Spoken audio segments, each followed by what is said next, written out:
I'll let you know.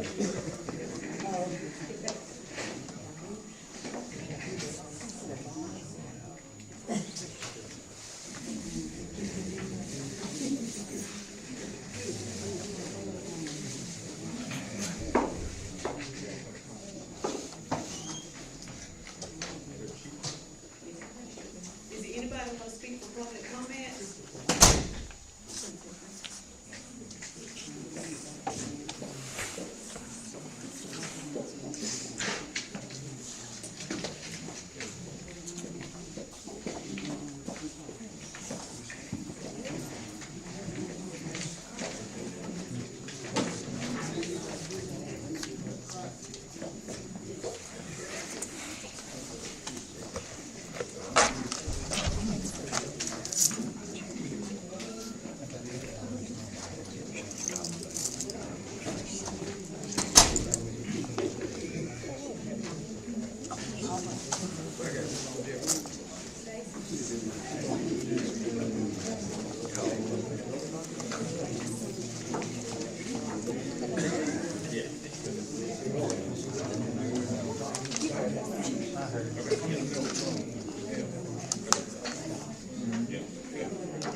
Communications, 1041.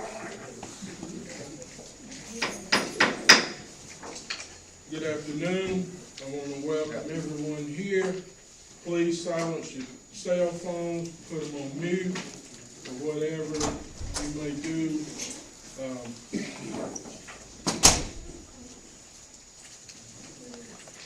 Tell you what, the weather has to get right. 1 minute it's cold, hot, cold, rainy, but might be snowing tomorrow. Yeah. But anyway, at this time, Mr. Parson, that you'll do an invocation for me. Sure. Father, Heaven, thank you for this day. Thank you for all your grace and mercy that you bestow upon us. We thank you for the councilmen and councilwomen that have served on this board. We thank you for the ones that are coming aboard. We ask you to continue to guide and trust in them and give them guidance on the things, especially this community. We ask you to encamp your loving self around this building. We ask you to continue to bless everyone that's here on the sound of our voices. That anything that comes up with discussion, that all people's views and everybody's concerns will be taken into consideration. So we thank you right now for everything you've done and everything you're about to do. In your precious name we pray. Amen. Amen. Before we approve for the agenda, we have to do an amendment under new business, add line item F. It's a request from the Morgan, City of Morgan, that we will add to item F, new business. So moved. Second. All in favor? Aye. Thank you. 4, consent agenda. You see approval for the minutes from November the 3rd to 24th. Then the organizational meeting, the administration of oath from Ms. Garris, Mr. Sellers, Mr. Lyle. There's a correction on the minutes from November 3rd. It's just a misspelling of Chief Martin's name. Do note that. Do note it. Need a second. Second. All in favor? Aye. Consent agenda is approved. Now, organizational meeting, administrating the oath. Mr. Clerk. All right, I'm gonna start with ladies first. Ms. Campbell.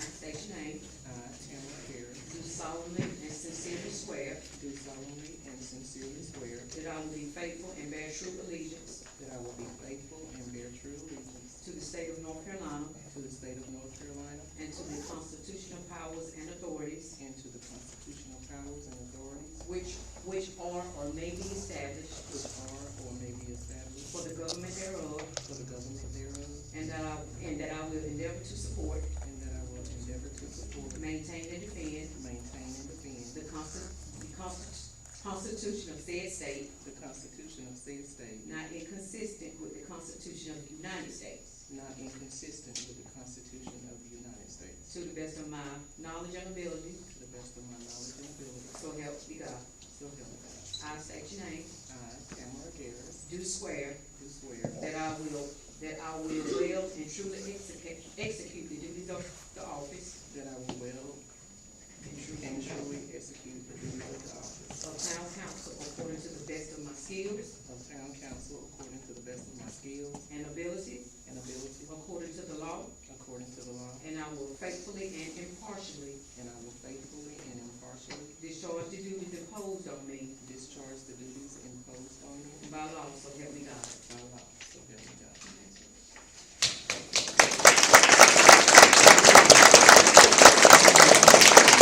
Before everybody here, we'll give y'all an opportunity to take your pictures and stuff, okay? All right, next, Dawn Stafford.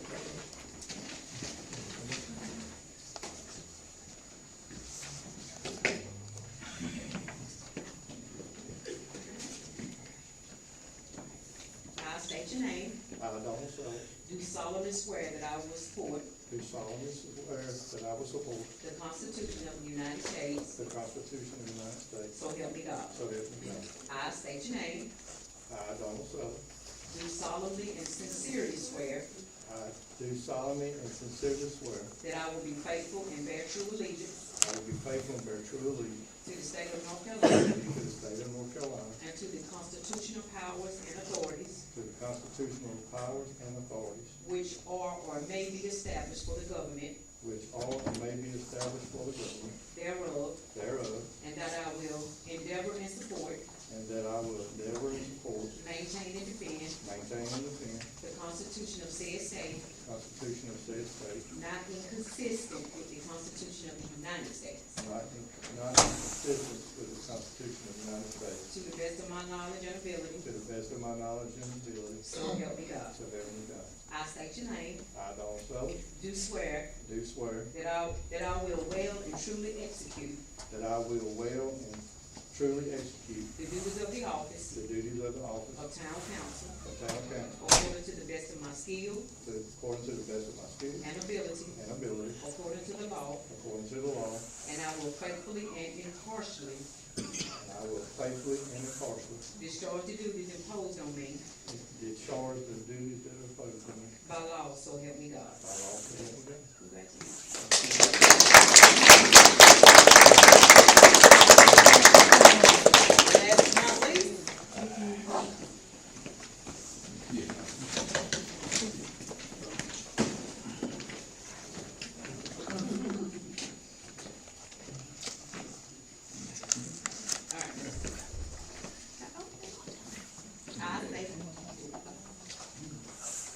I state your name, John Kenneth Wells, do solemnly swear do solemnly swear that I will support the Constitution of the United States, to support the Constitution of the United States, so help me God. so help me God.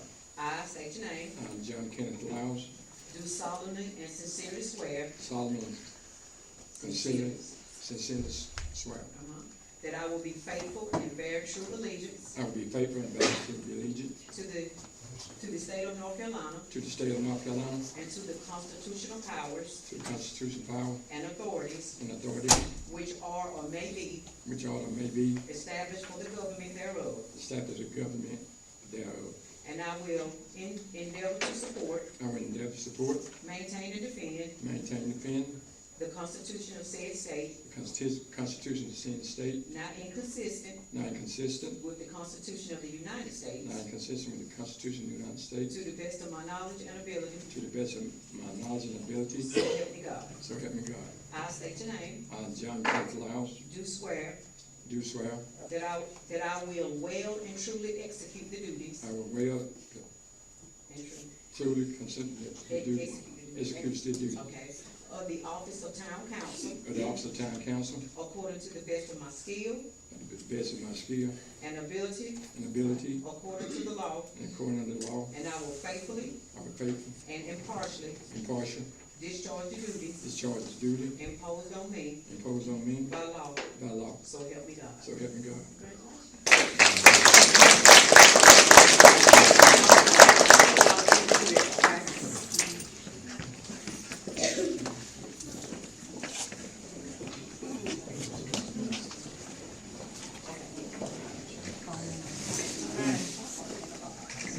Y'all can come take your seats.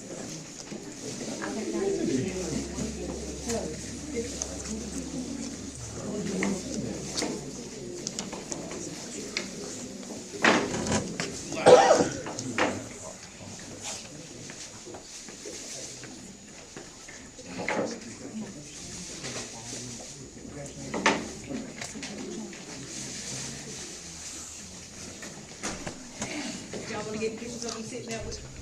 Yeah. Okay, yeah, come on, please do.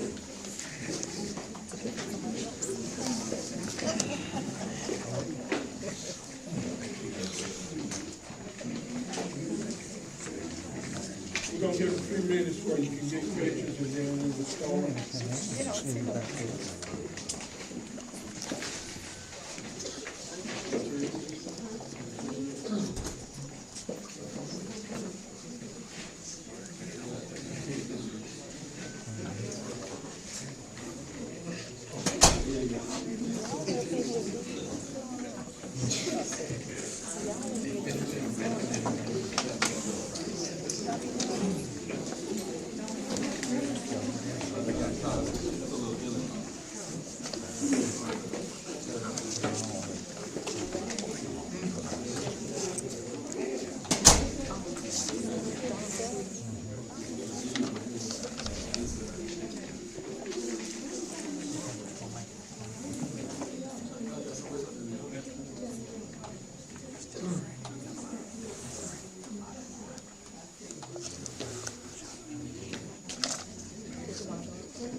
We're ready to start the meeting.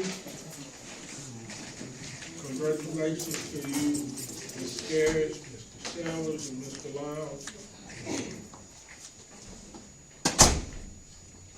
And welcome you aboard.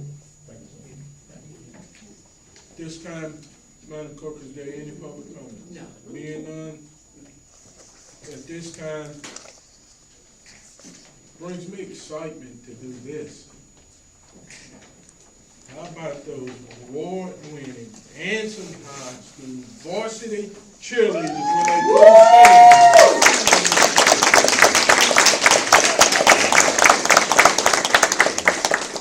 They in the house, stand. Is everybody else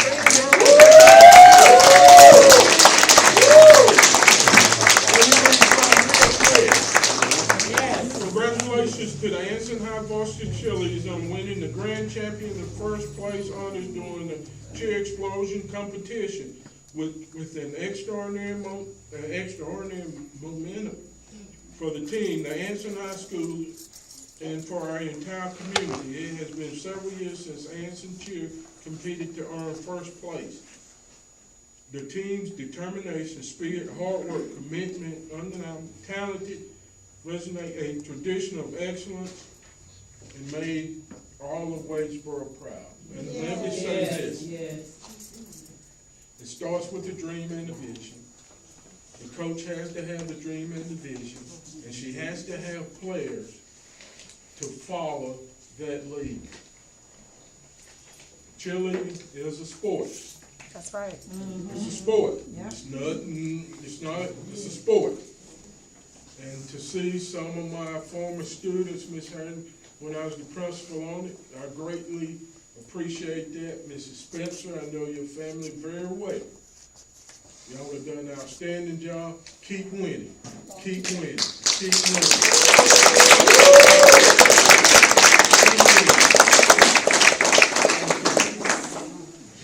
Your daddy's still buying you stuff at the store? Is he? All right, just checking. All right.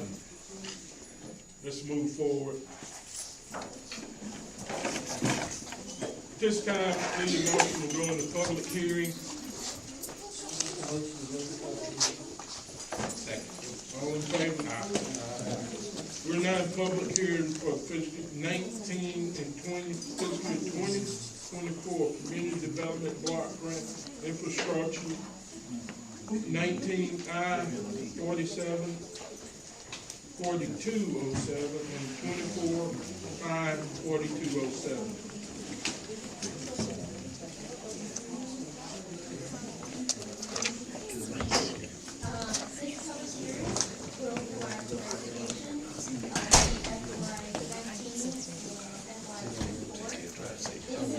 Take about 2 hours to get back.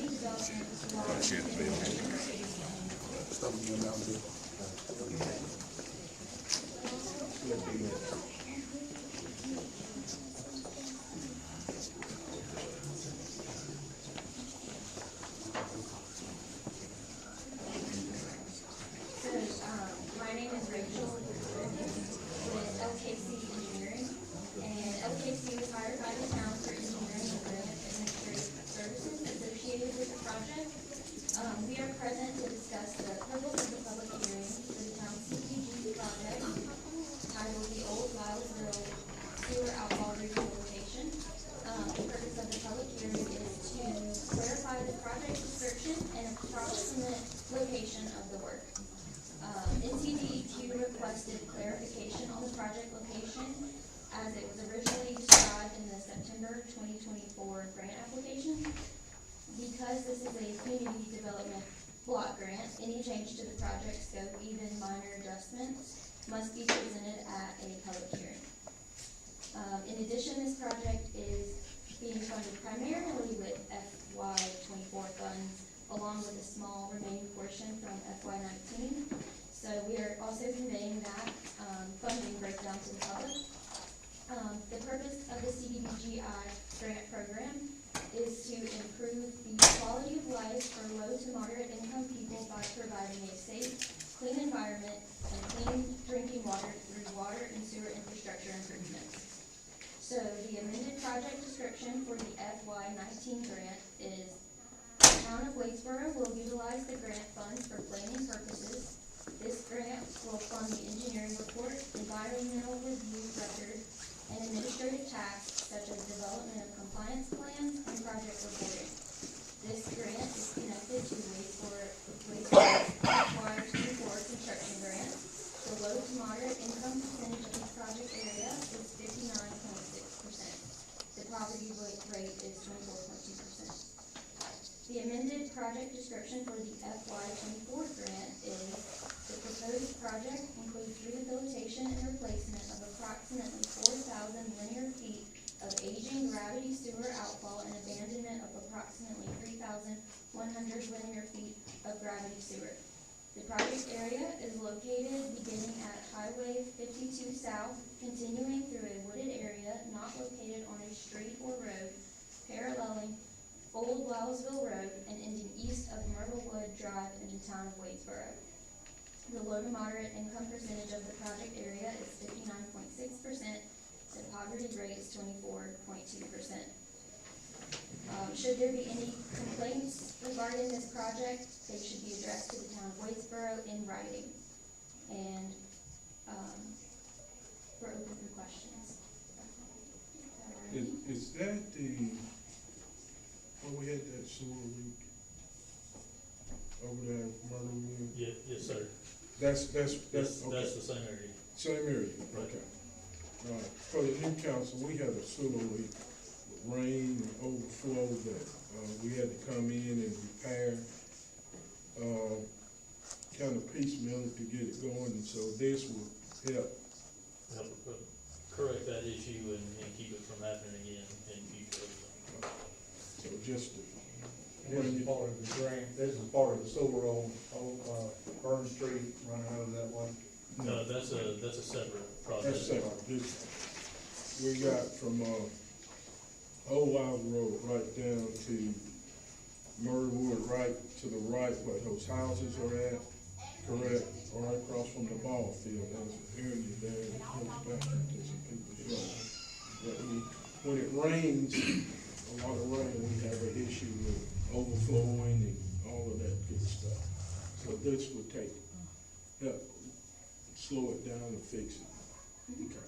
Correct. When is your plan start date? For construction, that has yet to be decided yet, we're still in the design place, portion, we just started the project. Thank Yeah. No more question, I need a motion to come out of public hearing. I'll make a motion to come out of public hearing. Need a second. I'll second. All in favor? Aye. All right, we're now back into Thank you. session. Thank you.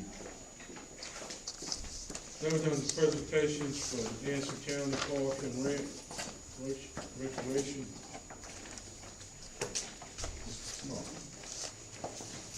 Good evening. Good evening. Mayor Davis, Mayor Pro Tem, City Manager Lana Gross, and councilmen and women. I come before you tonight to present you our 2025 Parks and Recreation Comprehensive Master Plan. This has to be done about every 10 years. The last one that we put together was back in the year 2000, so we're well overdue for a new plan. This is to spell out kind of the general direction of where the department and the county is headed. Now, do you have it where I can click that? That's fine, I got you right here. Wayne got it right there.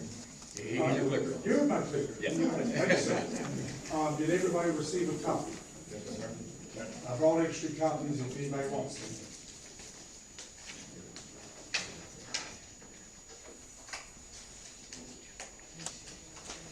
I'll just let you.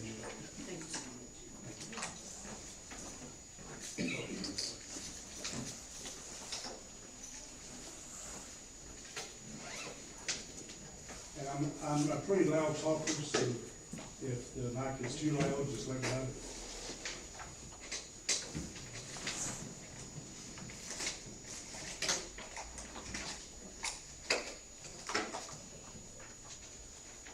Like I said, it's been, since year 2000, since we did a basic plan. It was for the whole county of Anson, for the county itself and for the municipalities. We had an ambitious plan for the county, that due to, several different issues, we never followed through on that plan. So it's more than time for us to update this plan. And like I said, this plan is for the whole county, which includes all the municipalities. It's not just going to be used for Anson County Parks and Recreation. All the municipalities will be allowed to use this plan. Cool. We have our list of our county commissioners, the Parks and Recreation Advisory Board, which Josh Elby is our Board of Commissioners liaison. We have Holly Stegall and Hyatt Malia Gulledge, Chris Harrington, Sadie Schaefer, Johnny Chappell, and Natasha Hunter. Our next Parks and Recreation Advisory Board meeting is at the Annex Conference Room on January the 7th at 5:30 p.m. At that meeting, we'll be going over our capital improvement plan and identifying projects we would like to move forward on. I'm Wendell Smart, the Director of Parks and Recreation and Facilities for the county. My Assistant Director is Reagan Bowers. James Poppen Cannon is our Recreation Program Supervisor, and we have two gentlemen in maintenance. Lo Buchanan, also known as James, he's our Facility Maintenance Supervisor. He is responsible for all county facilities. And then we have Jeremy Buchanan, which is our Park Maintenance Technician, which is responsible for the park and mowing all county facilities.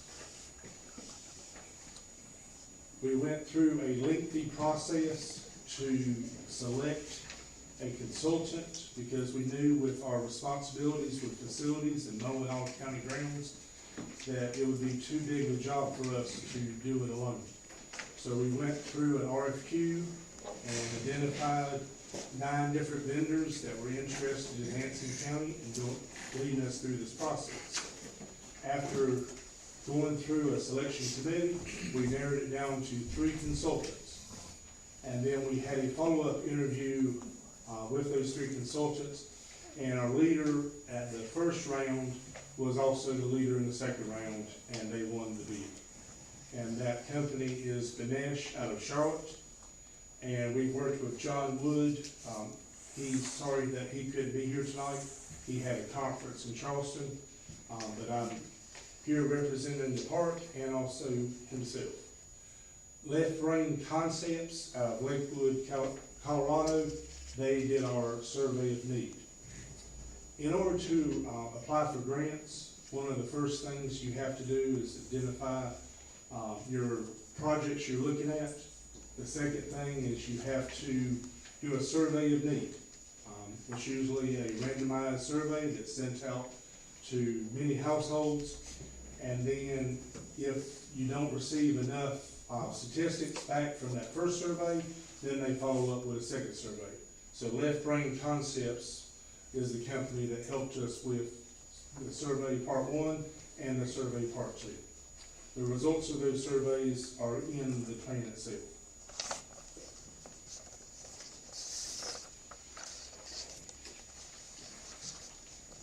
The plan starts off with an introduction explaining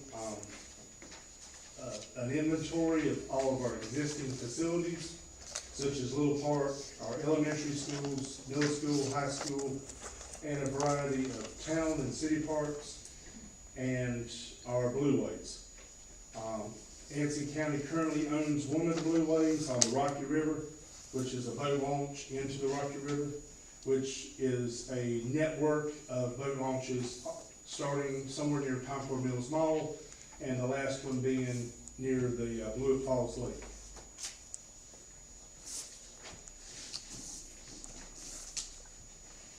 Then it goes on to community profile, statistics ranging from 2010 to 2015 to 2023. It gives the demographics of income, the age of the population here in Anson County. It gives a variety of where income comes from, the home values, household income, the at-risk profile. Most of our parks are located in HUD development zones. We had outreach at various locations throughout the county. For here in Wadesboro, we met at the Lockhart Taylor Center, Gladysville at the Community Center, Popeton, Peachland Popeton, we're at SBCC. We had our bulletin board set up with examples of what the public may be interested in. And it also left open-ended questions regarding what facilities they travel to when they leave Anson County. If they travel to Monroe or to Rockingham or to Charlotte, what facilities they visit and what they're looking for, specific recreation needs within Little Park. And just to name a few answers that were given: update playground equipment, update basketball court, safety, better lighting, better parking areas. Then we did our random survey.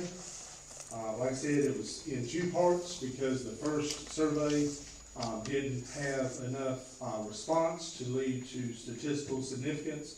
So we had to do a second survey, which was a QR code, and also it's posted on our website, Facebook page for everybody to join in. The first one was a randomized survey that went out to select households, and those responses are quite different from the responses we got from the randomized survey with the link. It went into questions about what facilities are important, where do you normally visit, programs that you'd like for us to do, what programs are important to you, what would you use a recreation center for if constructed,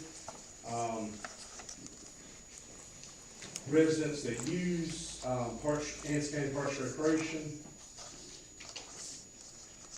and then the response rate for the first survey was under 5%.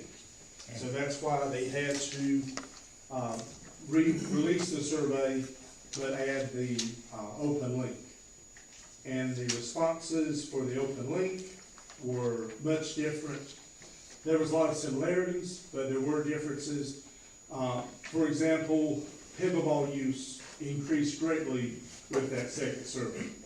The first survey, it was a very small significance, but the second one that went out to everybody, pickleball use went up significantly.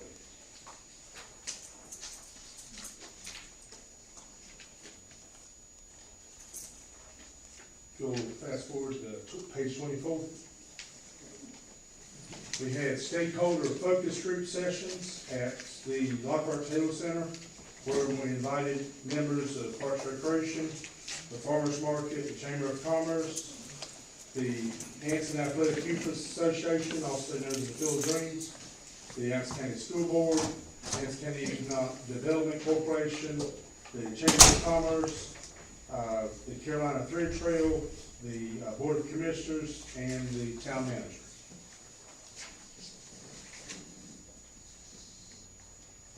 We reviewed our mission statement, looked at a vision statement for the park. We, our advisory board, for the past 5 or 6 years, especially during COVID, went to the wayside. They didn't want to meet, so we disbanded the advisory board and we picked new members. We reached out to our volunteers that helped us with lots of our programs, and they all agreed to join our advisory board. We then did an inventory, page 27, with Little Park, which is labeled as a district park, generally 80 to 150 acres in size, providing a mix of active and passive recreation. And then Ansonville Park, Hatcher Park in Louisville, Peachland Park, City Pond here in Wadesboro, Wadesboro City Park, and then a few other parks such as the town of Poachton is looking to build a couple of new parks. Town of McFarland is looking for a small park with a walkway and swing sets. And then a few other private areas. The Field of Dreams, special use facilities such as the Burnsville Learning Center. We identified our Blue Way, recreation trails. Little Park has 2 miles of natural service trails. We also included on page 34 the master plan for the Carolina Thread Trail. They should be meeting soon to discuss new trails. And then we went over our previous studies, the one back in 2000, the Vision 2040, Anson County Comprehensive Land Use Plan.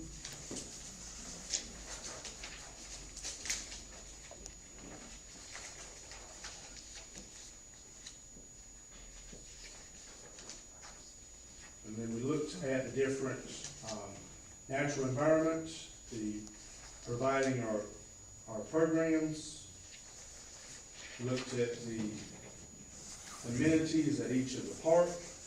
On page 42 is the recommendations.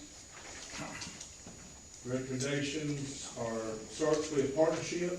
We currently have a partnership with the Anson County Schools to provide our programs at their facilities. Also, we have partnership with the state of North Carolina and the state DOT. We have partnership with the Department of Senior Services and the Council on Aging.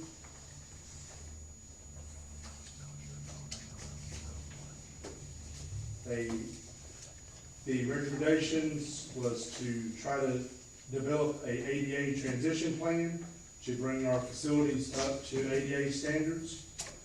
Also, the master plan calls for future improvements at Little Park. Looking at the CTT, the Carolina Thread Trail corridor along Highway 52 from the Anson County, Stanley County line, coming down all the way to Wadesboro. We've received grants from the CTT, the Carolina Thread Trail, for Little Park. We've received the grants for Blue Way. I know in the past, the town of Wadesboro has received grants from the Carolina Thread Trail to develop a natural surface trail here in town. So this would be a greenway that eventually could potential start at the county line and go all the way down to Wadesboro.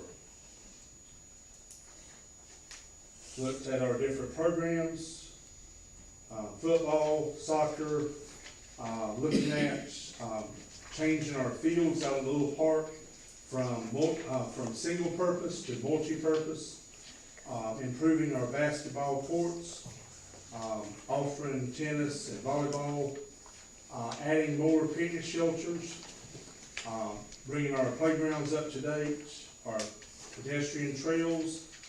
We currently have Little Park Loop, which is about 1.5 miles. We have Fox Squirrel Trail, that's 1 mile, marked in white. And then we have a perimeter trail that we've been working on the last few years. So we'll try to tie those 3 trails together. They also looked at trends in Parks Recreation on page 50.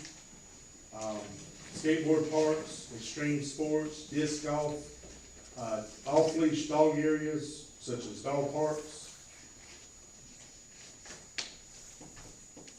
And then page 53 talks about revenue sources, general tax revenues, park foundation or Friends of the Park.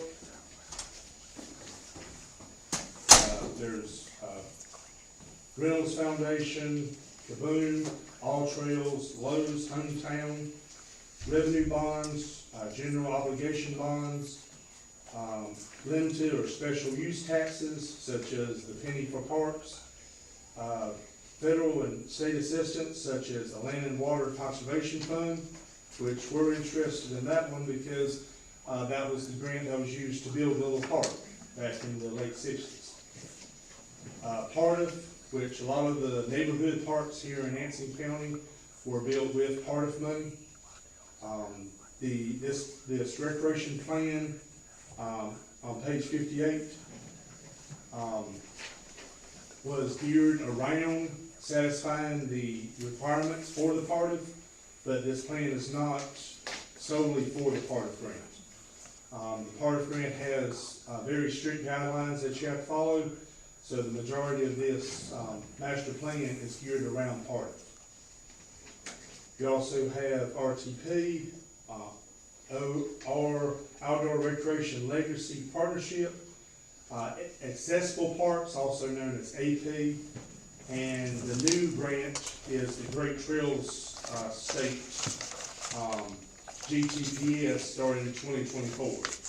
They're just building slowly with that grant because to do 1 mile of greenway takes about $2 to $3 million. And they're funded this year for $12.5 million. So that's not very far.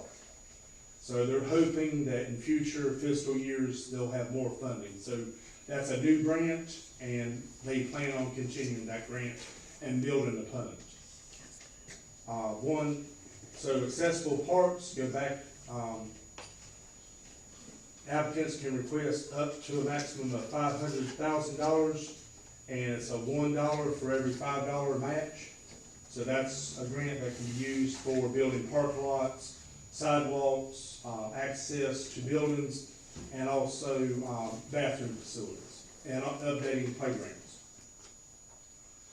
They also touched on user fees, other revenue opportunities, methods of land acquisition through fee simple with leaseback and resale, long-term options, first right of purchase, land trust.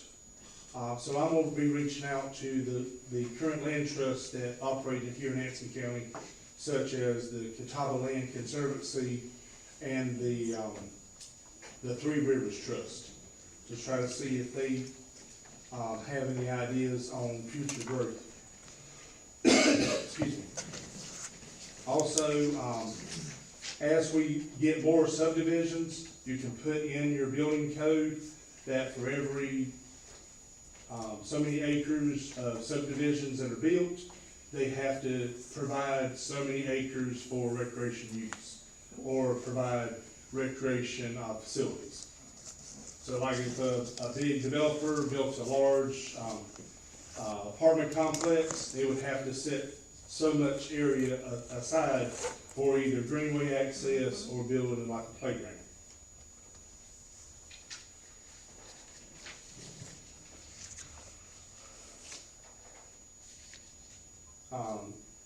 Talking about future positions such as Quats Director, Program Coordinator, Athletics Coordinator, Greenway Trail Manager.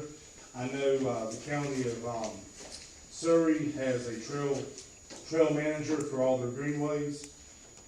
Have the operational costs, promoting recycling, facility recommendations, finalize master plan for Little Park, plan, design, and phase construction of a possible community center, seek new park development opportunities in areas underserved by parks, create programming for each of the parks recreation facilities, and master plan funding strategies for the future. Like I said, this has to be done every 10 years. On page 65, it shows a picture of Little Park and the existing facilities. On page 66, it shows a potential for new facilities at Little Park. If you notice, there's more trails around the facilities. The ball fields have been changed from single use to multi-purpose. And also there's a lot more picnic shelters. Currently we have one large one by the ball fields and one small one by the existing pond. But in this picture, there's like 1, 2, 3, 4, 5, 6, 7, 8, 9, 10, 11, 12 potential new picnic shelters. Excuse me. And that's it for the master plan. You all have a copy. Feel free to read over it. If you have any questions, feel free to reach out to me. When I presented this plan to the Board of Commissioners 2 months ago, they adopted it as their master plan for the next 10 years. I have since then reached out to the communities, to each of the municipalities to get on their agenda, to present this plan to you, because in the end you can use it for your own purposes. But I am requesting that you pass a resolution expressing that you will adopt this plan for yourself. This does not obligate you to any funding, or does not obligate you to purchase or use this plan in any way, but I would like to request an adoption of this plan for the city of Wadesboro. town of Wexford.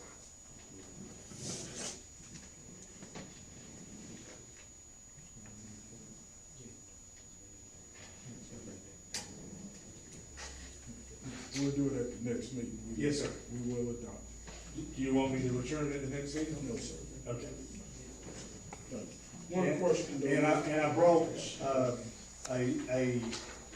a sample, adoption form. You don't have to use this one, but. They would matter, Clark. Mr. Small. Yes, sir. I was looking over this. Years ago, there was a push to cover the pool. Yes, that was the original plan of back in 2000. Yeah. And it didn't happen. And the main reason, the chairman of the board of commissioners at the time, he wanted to invite a YMCA. And his efforts fell through and it didn't work, and we're not able to cover the pool as well. Well, I'm gonna go on record saying this. Council, you may or may not, but we have to invest in recreation. If we don't, we don't. You see where they're going. You see where they're going. If we don't invest in Parks and Rec, give them something to do, they will find something to do. So, council, whatever we can do, if we can urge or what, get on board to support Mr. Small, we'd be glad to do that, along with the, not gonna talk about any other board, but we've got to come together because they are outrageous. Yes, sir. We put money here, we're not knocking law enforcement or anything, not doing that. But We do need to look out for the children. we're starting salary $56,000 for law enforcement. Starting salary, somewhere in there, not knocking, but just imagine if we could channel some of that where it doesn't go feed them there and all of that. So we have to really reallocate what we're doing. Safety is the number one issue. What do they got to do? Yeah. I understand what you're saying, Mayor, but we can't blame the children for the park not being right because parks have not been good for a long time. It's not the children's fault. It's the people that was over the park and the adults' fault because they didn't speak up for the children. We're currently in, basketball season, and we've had basketball every year that I've been here, and I've been here for 30 years. And our numbers went down, during COVID, and they're back up to where they were before. We've decided to spread out our season this year. We're starting with 5th and 6th grade and 3rd and 4th grade first. They're gonna play out their season, 8 or 9 games. And then they're going to, start the micro 3 and 4 year olds and the kindergarten through 2nd later in January and February. Okay. One other thing, you only have total about 5 or 6 employees? Yes, 5. Yes, 5. we had 6, back in 2000, but now we're down to 5. 5 employees? Yes, sir. And it's 21,000 Something like that, yes, sir. 5 employees for 20.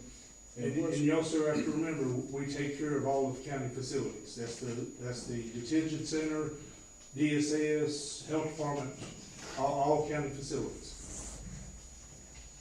That's mowing grass, that's the plumbing, electrical, everything inside.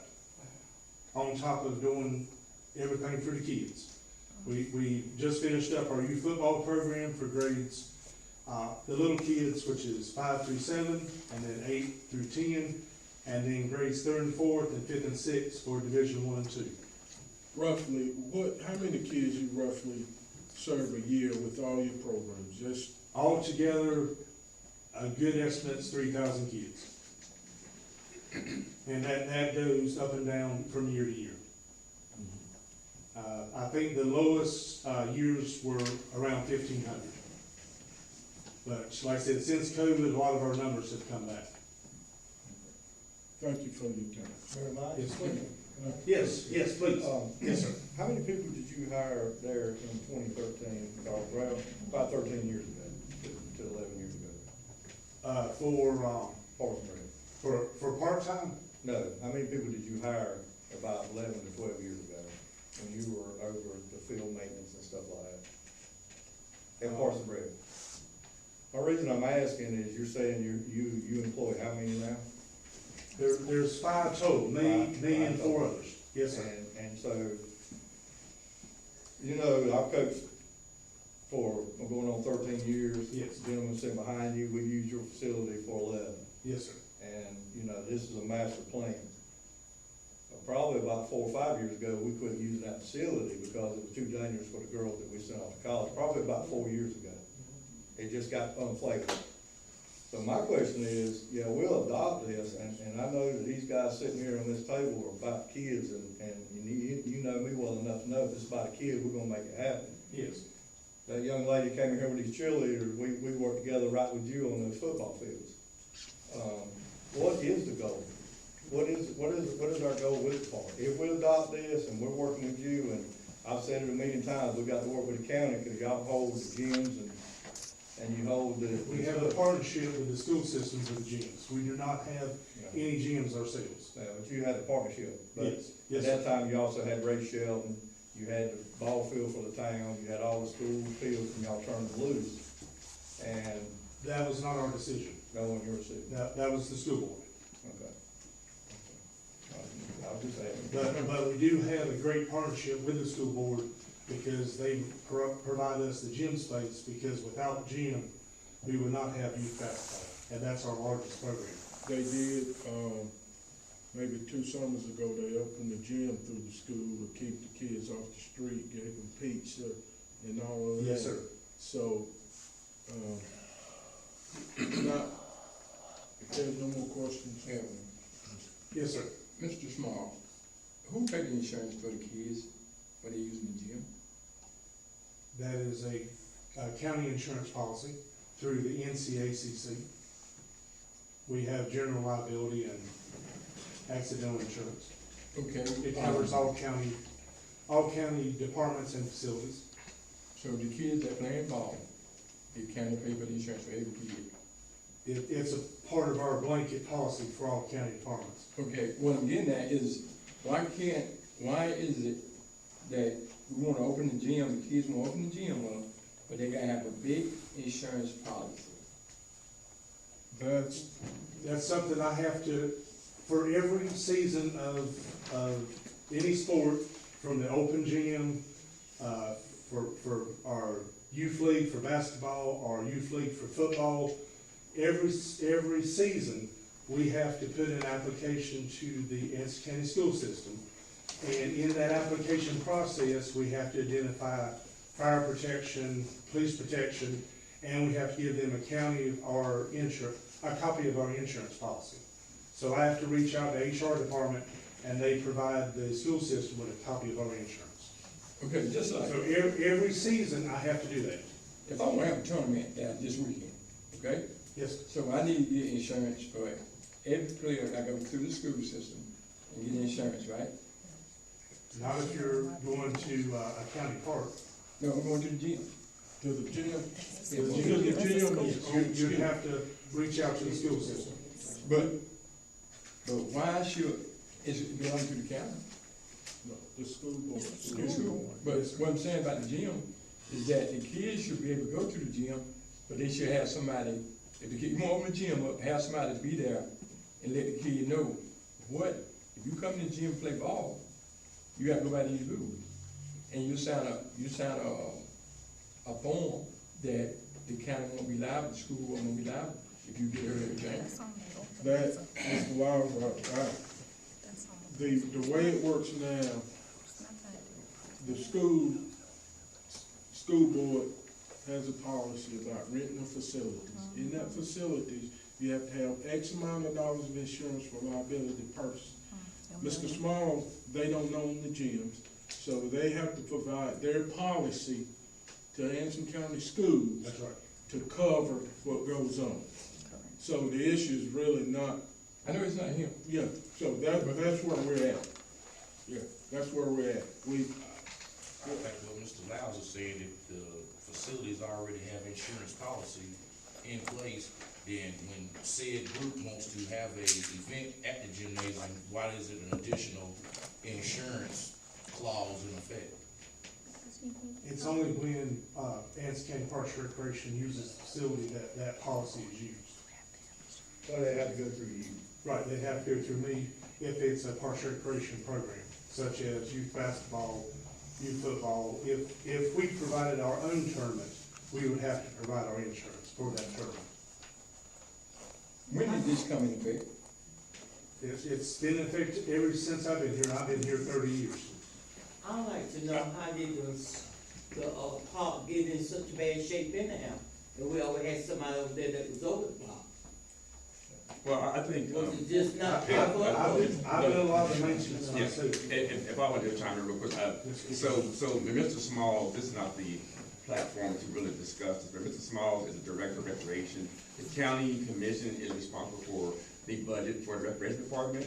And the bottom line, the city of Wadesboro, we need to invest in our kids here, right? We need to invest in recreation, and we need to hold the county accountable, right? So we need to have a conversation with the county. I work very well with Mr. Smalls, and he's doing the best he can, right? But certainly the budget is not where it needs to be. Our kids are important to us, and we need to show it. Right? Well, yeah, we're not beating them up, we're just. Right, I get it. We're not doing it. Yeah, but this is not the forum for that. Right. And I'm welcome to meet with the city manager to discuss this further. Thank you, sir. Thank you, sir. Appreciate it. Thank you. Thank you. Before we vote, and he brought it to us, what does this help us with? So it kind of gives a guideline on our facilities and the need and where we can kind of focus on. But the town of Wadesboro can also adopt its own plan for recreation as well. Yes, you do not have to use the one developed by the county. But if you don't want to spend the effort or the time or the resources out of your budget, this one's already available to you. This is a good start, but I think we need to certainly look at some more other resources as well. All right, thank you. Thank you. Thank you so much.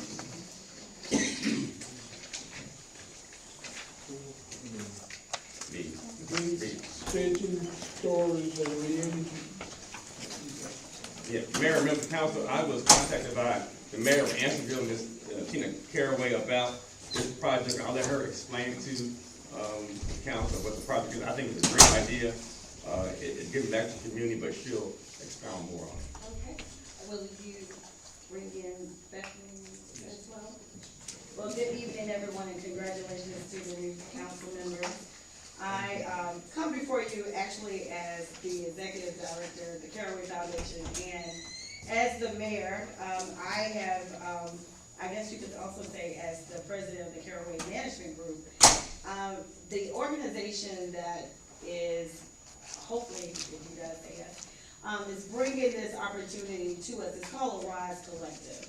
And Arise Collective is an organization based out of Raleigh that service those women who are incarcerated and those who are, formerly justice involved.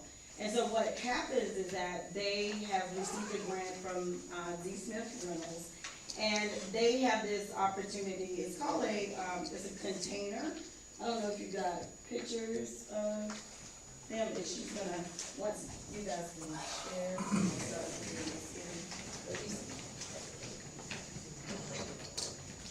But it's a shipping container that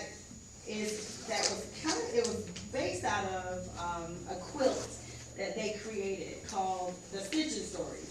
And this quilt allowed the women that were incarcerated to create an opportunity for them to share and express their the things, their journey, the things that they were going through a quilt.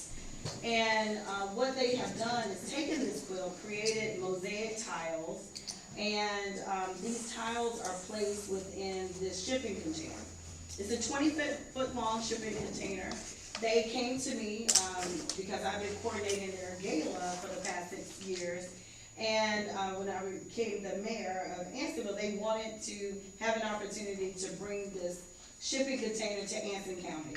They first said Ansonville, and I'm like, where in Ansonville could this be? But I thought maybe it would be best suited to be in the county seat. on the squares is where we envision it. What I love about this opportunity, that this opportunity is free. Just wanna make sure we point that out, that this is a grant again, but it is a free opportunity for our citizens to be able to go and, to walk inside of this container and hear the stories from women who are injustice, I guess you could say, involved, and those who are still incarcerated. Bethany, are you on? Okay. Okay, and Bethany is with Arise Collective, and she's gonna share a little bit more about this container, but we're hoping that the town council will agree to this container being there on the square. And if you say yes, this will start taking place tomorrow. And they will bring the container, place it on the pavement area of, within the square. And it will be available for, our citizens to come up and see this container during the parade, during the week. We're hoping that the school system will bring the kids out and see this container, and hear the stories and hear what makes this so special. So, Bethany? Yeah, Angela, so pretty much just reiterating on what Angela said, so this project all started with a beautiful quilt that was made during a really hard time for these women during COVID in prison in Raleigh, at the NCCIW, the North Carolina Correctional Institute for Women.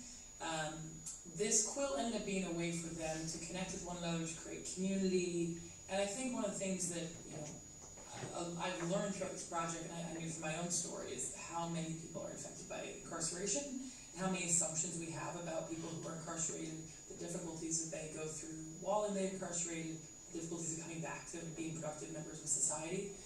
And so this project is just a beautiful way to give voices to those women and to show the resilience, the strength, how many of them have become really beautiful members of their communities after their time served. And so, as Angela said, so it's actually, under correction, is a 30-foot shipping container, not a 20-foot shipping container. It's a 30-foot shipping container. On one side are the mosaic tiles that undulate like a quilt. They're an exact replica of the original quilt. So there's different colors on the quilt, and I can share my screen, right, Angela? Yes. Yes. Or I can request it from Dwayne, I think. But yeah, I can show you a picture of this too while we're talking about it. So here's a picture of that mosaic. So this is the mosaic walls. You can kind of see it undulates like a quilt, but this, like I said, is an exact replica of size and dimension of the original quilt. There's multiple different colors, so each color represents one woman, and the number of squares represent the number of years that she was incarcerated at that point in time. So you can see like this individual, for example, is 5 years, 6 years, 6 years, etc. And then there are ribbons that are marked on each of these that represent several different factors, that kind of showing the difficulty of the lives that a lot of these women went through, and especially without support systems in their society, how easy it was for them to end up incarcerated. So many of them have mental health issues, substance abuse issues. This is what some of these mark. There's also ones for if they got COVID during the pandemic, which is pretty much all of them. If they had a child left behind, sometimes multiple children left behind, and then if they lost any loved ones while in prison, is also in there. So again, folks that are dealing with grief while not being able to actually grieve with their family members. And then we've got stats and such. Let's see if I can share my whole screen in a second. So we've got stats that represent more about women's incarceration, but also a little bit more here. And on the opposite side is the mirror wall that you can, like I said, there's a lot of separation between general society and those that have been incarcerated. And a lot of us don't realize how close we are, a single mistake, the worst day of our life, being in the wrong place at the wrong time. And so the mirror wall presents an opportunity to kind of step into their place and imagine this within you. And reflect on, so there's 4 women represented, 3 are those that have served their time, and the 4th is the anonymous artist who is still incarcerated at this time. You see this is Who Are You? There's some larger text of their sisters, aunts, daughters, etc. And then we actually held a few workshops with women actually in the NCCIW were still incarcerated, as well as a few folks in the RISE's reentry.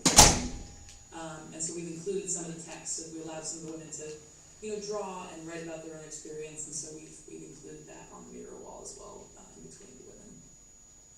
And then on the exterior, there's also a phone element, which you can kind of see at the end there, which we actually have a recording, which is very similar to the experience that obviously many women, that's their one access out to the phone experience. And then as you can tell, there's bars above, and kind of clear square windows, which is very, trying to evoke that experience of being incarcerated, being able to see the outside but not really access it. So it has a little bit of interactive, experiential quality to it.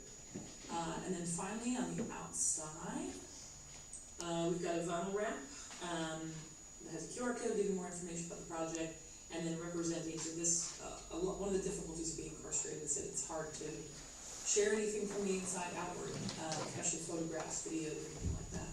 So this photo is actually one that was allowed inside, which shows all four of the original artists holding the original quilt on Mother's Day 2021 when they showcased it at the prison. And so this was a really important thing for the original artists to be able to show the hands of their friend who is still incarcerated to this day that's anonymous. And then finally on the other side, we have just an acrylic sign just showing the overall name. And so likely, we talked about a few locations, obviously within the square is our preference. There is a backup spot in the parking spot, which is not preferred, but if we can get it a lot, we'll do that. So once we get there, if you do say yes, we'll come tomorrow, drop it off with a crane, but we'll look at, locations in the best way, I'm assuming kind of a 45-degree angle that people will be able to walk through it, walk around it, but the main kind of name would be on the exterior facing this direction. And so it doesn't take a lot from the city. We've already spoken with some of your team members about, just in the mornings, we'd like it to be closed at night, just, from a safety perspective. So just somebody would need to open up the doors. Let me show that photo again. You can see it's, and I can show them how to do it tomorrow, but it's just a shipping container, so it's just pretty easy to open. There are locks that we already have. I'm also working on creating a kit. That'll just be kind of an instruction manual for just open up and close down instructions, as well as maintenance kit that you can, if there's anything that falls off of any of the ribbons fall off or anything, easily repair it and make sure it's good in the time that it's in your keeping. But yeah, Angela, anything else you want to mention? I think that's Bethany, if you could show the picture of the crane. Yes. And then if you could show the working with, here's another photo from the side, which is a little bit better to see. So we're working with Edwards Inc., which is a North Carolina-based craning and rigging company. And so tomorrow the plan is, if obviously we get a yes from you, they'll pick up the shipping container. They'll set everything up around 8 a.m. tomorrow. It takes them about 2 hours to set up. There is rain tomorrow. We're hoping that won't stop anything, but they said it should be good with rain. If there is lightning, they'd have to take a half an hour break if there's lightning within 10 miles, because they're obviously kind of a lightning rod. So they, if everything goes smoothly and as expected, they'll pick up the container. We would actually de-install some of the artwork on the inside today. They will pick up the container around probably 10 a.m. It'll be on the truck ready to go. We'll crane it onto the truck. Truck will drive you about 2 hours to Wadesboro. It's currently in Graham, North Carolina, so just to the east of Durham. And yeah, so they'll drive 2 hours, which I'm imagining we'd arrive around noon, and the crane in place should approximately take about 2 hours again. So probably should be in place by 2 p.m. tomorrow if everything goes well and we say yes. And then this, just so you all know as well, that this will be the third location for second location, and then the third location is Black Mountain. So they switched around a little bit. Sorry, I didn't heard for you. So yeah, after this we'll be going to High Point Public Library. After that we'll be going to Black Mountain at one of the churches there, and working with Ministry of Hope there. And then after that it'll be ending up in Dorothea Dix Park in Raleigh for its permanent location. Any questions from council? This was going to be on display when the prison parade is in full swing. And it'll be there for 30 days, is that correct? That is correct. It will be on January 9th. I think the process starts at 8 and 9, so we'll need them. And it'll be from 8 o'clock till 4, or what's the time frame? Yeah, to 5. To 5, okay. Yeah. All right, so free of charge to the citizens can come and walk through. Our staff will be responsible for opening and locking during, the hours of its, being used. And then this Saturday, there will be an open house, that will take place at 11:30, till about 1:30, give and take. And so that way others can have a chance to see it, so we can introduce it to the community, in a more of a ceremonial way. So that will take place this Saturday. And everyone, more than welcome to come. If you all Set it see in the dirt area, is that where you're trying to set it? No, it's gonna be in the padded area there. Yeah, so there's, in the town square, there's a padded concrete area, they're gonna place it there. Do you have that picture? I know, I mean, not It's gonna be right clear, there. but, In the yeah, right there. street. No, No, no. inside the town square, there's a square podium. Oh, the what you used to have Where you got a stage stage. there. Stage. What? Yes. In the bar area, I was Yes, thinking yes. like that. Correct. I think this is a good idea. I mean, I've seen some of their work before. Okay. And I actually brought some of the tote bags that they had made. I think I got about 10 of them. So, council, we need a motion. To accept. I make a motion that we allow them to come. Second, all in favor, say aye. Aye. Unanimous. All right, thank you very much. I'll see you all next week.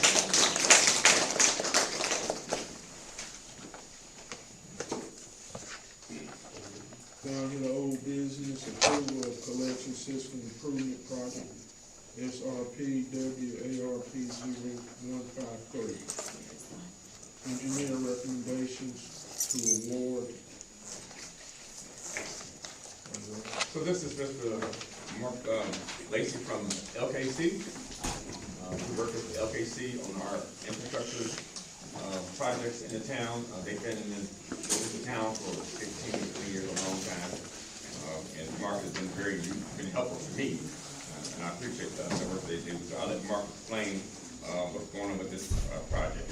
All right, so, I wanted to go through our recommendation as, Mr. Ross said, for the collection system improvement project. And to give you some background, this is a project that's funded through the American Rescue Plan, so it's a 100% grant, no cost to the town. As the same funding source as the Burn Street project that you mentioned, is funded through.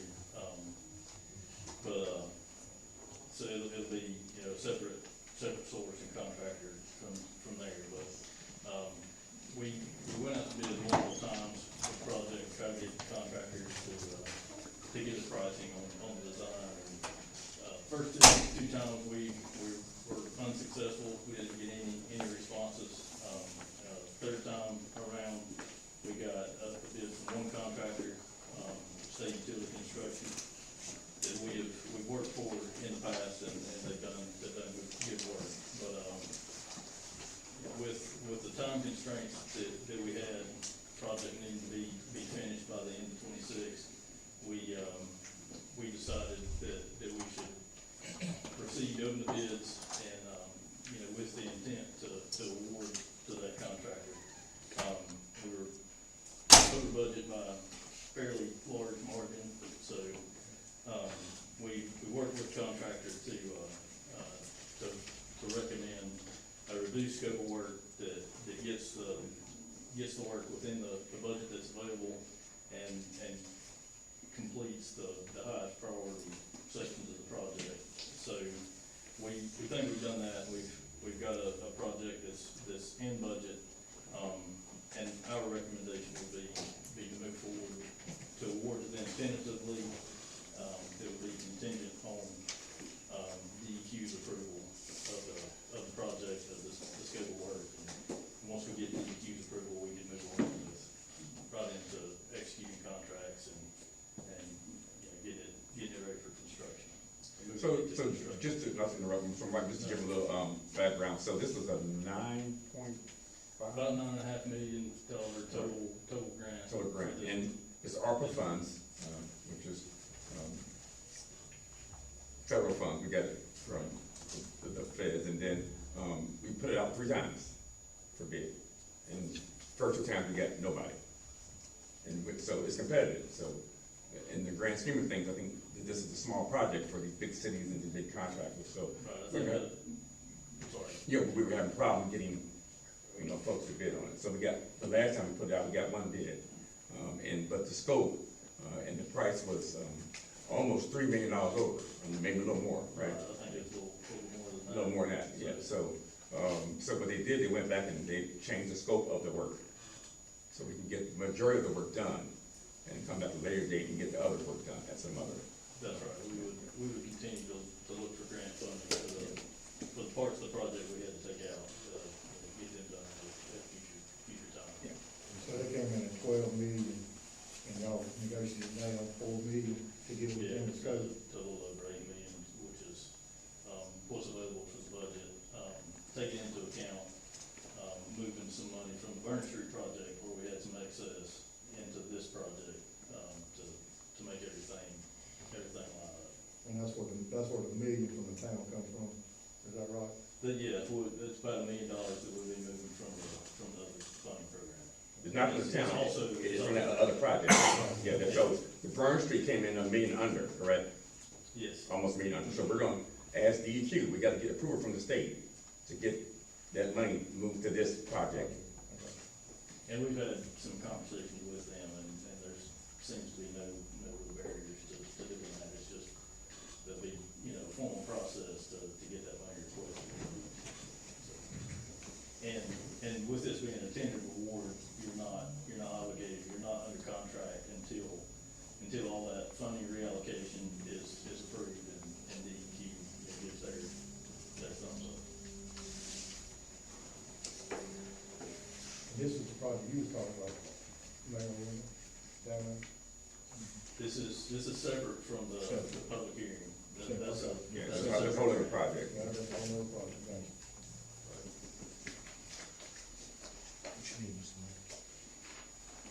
So what we need is the council to approve for us to move forward with one, which Mark already has done, is engage with DEQ in terms of moving that $1 million from the project, I think it's, is it 295 we're moving from? I believe so. To 153. So to bring that 8 million up to 9 million, and then, we're changing the scope of the work, to have the contractor do the work for that $9 million price, right? Because they came in at 12 million, and, we just had to change the scope of the work to make sure that we fit within the guidelines of, the grant, which is like $9 million. Right. So if y'all want to move forward, you adopt the resolution of tentative award. Yes. We submit that to DEQ with bid information and other paperwork, and then it moves through the process from there. We need a motion to adopt. Second. All in favor? Aye. Okay.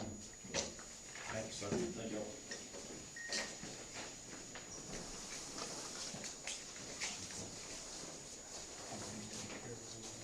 Took care of everything else. Now you're on B, removal of classification, compensation, and update personnel policy. Need approval of that. approval, right? We came to council last month. The town of Wadesboro did a compensation, classification study. We looked at every job in the town, and the compensation, and we matched it with size town, and to do job equity studies. And we hired the match group. They've been working for the last several months on this. And we just need approval of the new compensation study. It was in your packet last month. We just need approval of this study and classification.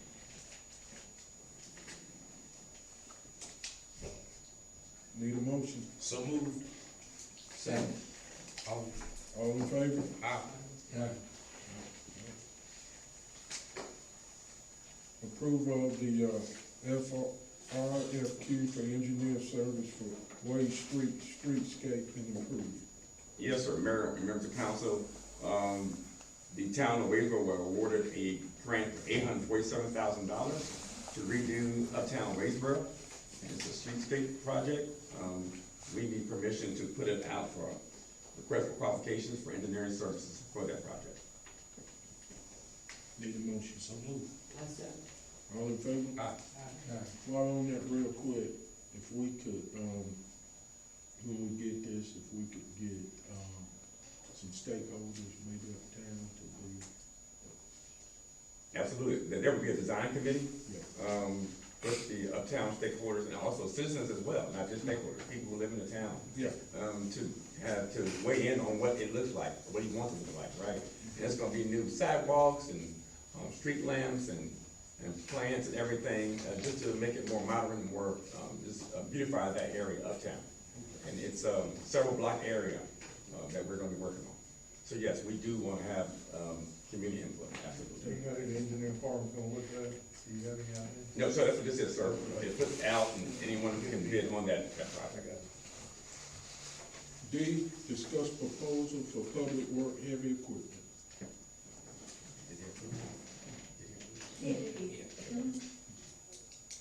All right, Jacob, you wanna come up?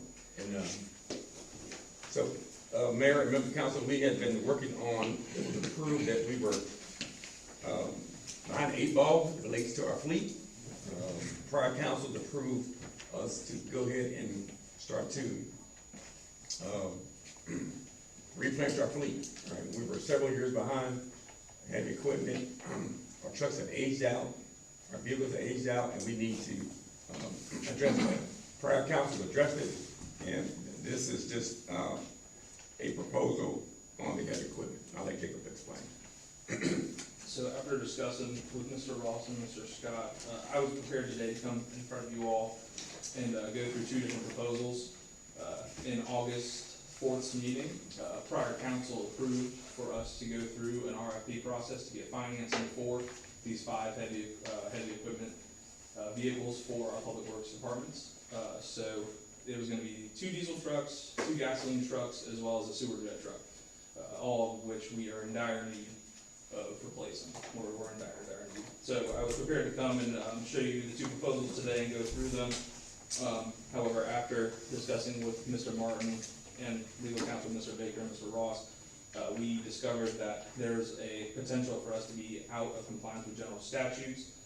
So instead, we want to make sure that we are following state law and we're making sure that we do everything correctly.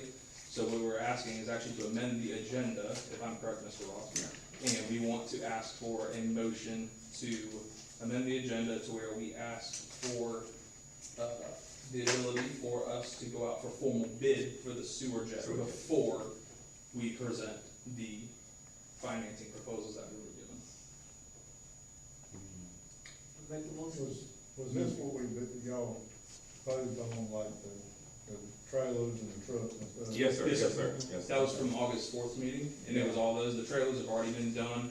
These are specifically those 4 pickup trucks and that 1 sewer jet truck. To be more specific, what we found is that when it comes to general statutes, there's a certain threshold that you have to go through a formal bid process in order to acquire certain vehicles, unless you're using consortium pricing. And in this case, those 4 trucks, we're using consortium pricing, so we do not need to go through formal bid. However, the sewer jet, I was working under the assumption that we were in consortium pricing for it, but we were not. So we want to make sure we are following the state general statutes, and we are following those by doing this. So we make a motion for the jet truck to be bidded out, that's what we need a motion for? Yes. That's correct, sir. I'll make the motion. I second it. All in favor? Thank you. Thank you. New business. Approval of the council meeting schedule for 2026. Need a motion to approve that? I'll make the motion. Second. All in favor? Aye. Approval of contractor service subscription agreement with MapTech Trek. Yes, sir. Mayor and member of council, MapTrek is a company that does, locate underground, utilities in the ground, and also mapping service, and it also is coupled with a work order system as well. Right now, we don't have one, we're trying to make one ourselves, dealing with the system we have in place is just not working. This is $750 a year. It is definitely, it would be widely used in terms of being able to locate, utilities underground with our water and sewer department, as well as we will be able to have a work order system that will be able to integrate with, Sun Software and put it with sanitation, streets department, and other departments. So right now, everything we do is by paper. We're trying to enhance that and make it, come a little more modern, be a little more modern.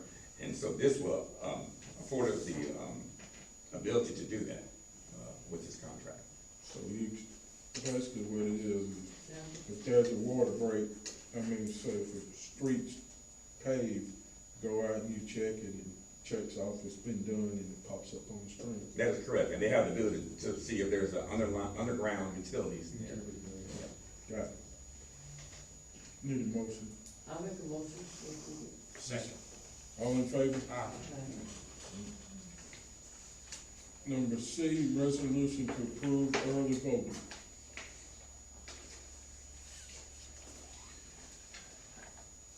So this is what then? Let's see, there's a resolution to approve early voting. I'll make a motion that we approve early voting. You don't have any discussion you wanted to have before? Pass it. I just wanted to, say I think this is a great idea, during my campaign. I can't tell you how many times I heard, they miss early voting. People they work 12-hour shifts. They count on early voting in order to take part of the process. So by not having early voting, we leave a huge chunk of people out of the process. So I'm totally pleased. Yeah, and Mayor, Member Council, we contacted the Board of Elections, and the cost associated with this is, they recommend 14 days, I think. Yes, sir. And it's $500 a day. You're paying for staffing. But, Sherry did say on, low census days, she will, send some people home, someone will Okay. home to mitigate that cost. So the total cost for 14 days is what? About $3,000 or $4,000, I would suppose. So town we have to pay, right? Absolutely, yes, absolutely. My sentiments on that is I don't believe in the disenfranchisement of no voter. I think everybody that is a citizen of this country should have the right to vote. And some people, especially in our county, our town, we being tier 1, have a lack of transportation means, and other preventive measures from being able to participate in the process. So I believe in early voting. I think that's something that the town of Waynesboro and Hanson County as a whole need. I'm gonna be one to support that. The only thing I would say about it is, you know that if it's on that day, you make arrangements to go on that day, and being that we've talked about tight budgeting for the town, I mean, if you know it's on a Tuesday or it's on the 6th, you know. I think a lot of people made arrangements to get there. I didn't see a problem with voting. I thought it was fairly fair. I'd hate to have the extra cost for the town. I mean, I don't like it that, I don't like that people's voices don't get heard. I know I utilize my personal vehicle all day long to ensure that, people got a chance to, cast their vote, let their voice be heard. I think that would be, preventing that right now. We wouldn't have to, it would be roughly for 14 days. If we can, it'd be about $7,000. So, Mr. Manager, if the board does, unless in the budget year coming up, we have to set aside some money for that. That is correct. Not 14,000, it would be $7,800. No, I said 7,000. It's 14 days, excuse me. Times 500, I got 7,000. Roughly, so we would have to set that in the budget. So, Me personally, I think that we really do hear vote, because a lot of people came up to me, and that's why we didn't have it. And I didn't have the answer for it, but my sister was a clerk in Charlotte, said that we should have had it. So, just like Mr. Snug said, everybody wanna vote, everybody wanna vote. You know, we got money by everything else in this county, in the town. $7,800? Yes, sir. It ain't gonna break. So I make a motion that I already know. All in favor, roll.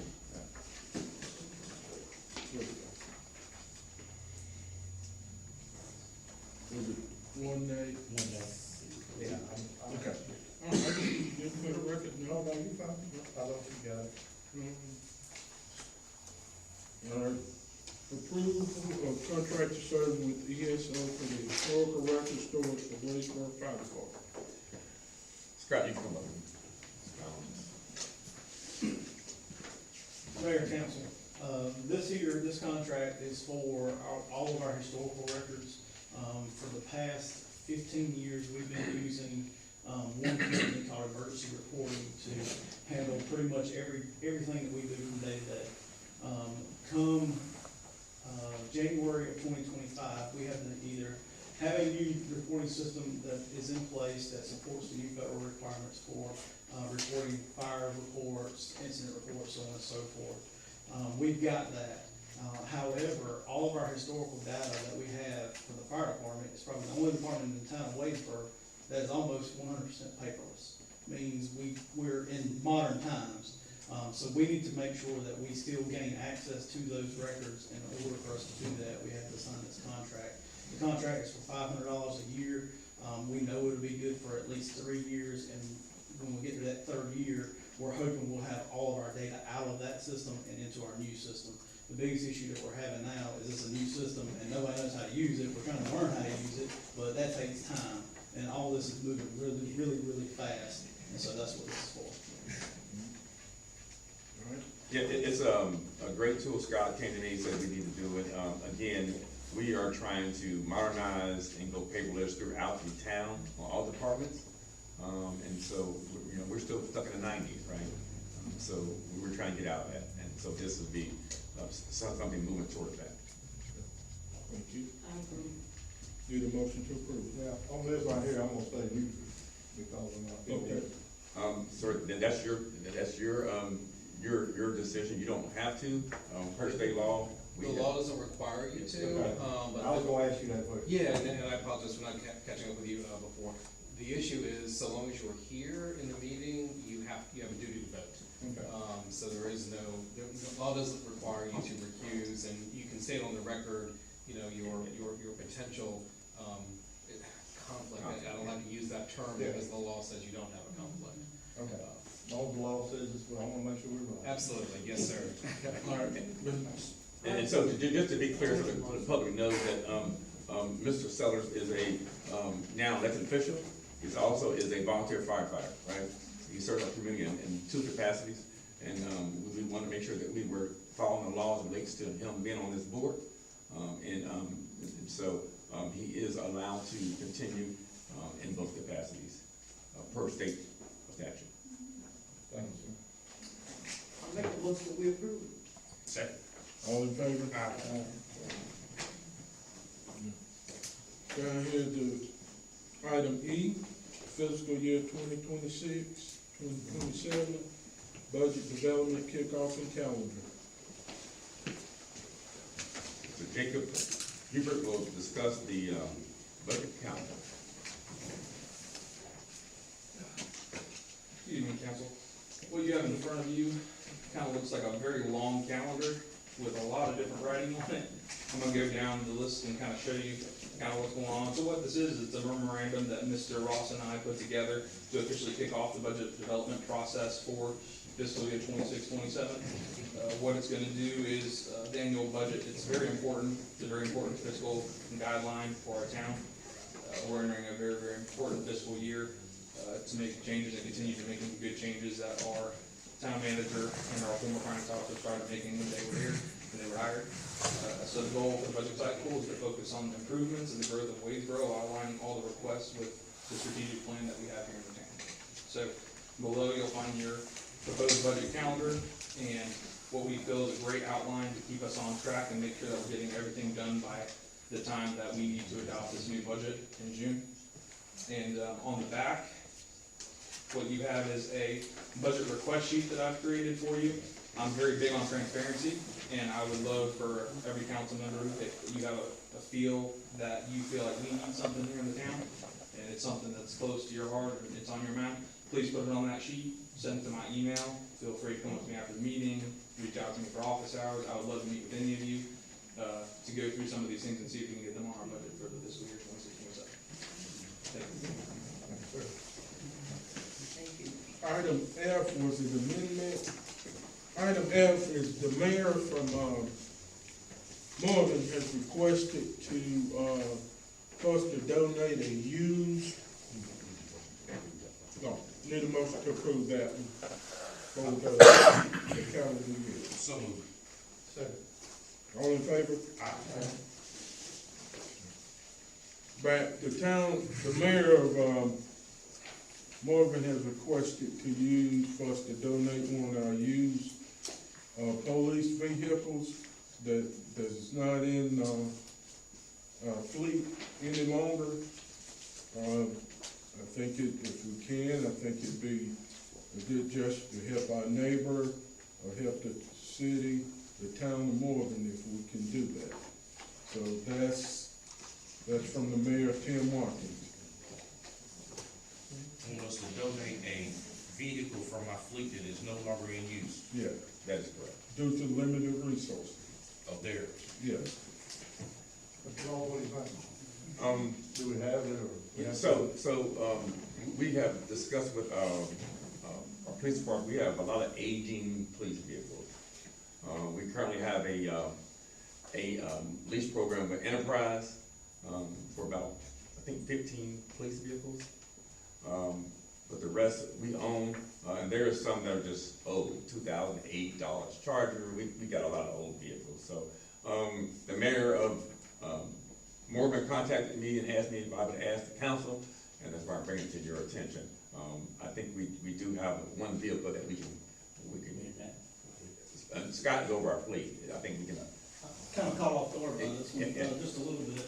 I'm sorry, Scott. Like you all said, no, that's. Yeah, he emailed me this morning and then he sent a letter. My apologies. The only thing that I wanted to interject is we do have a couple vehicles that we are set aside to sell. And I was actually trying to get it to you guys this month, but unfortunately I just didn't get an opportunity to get it done.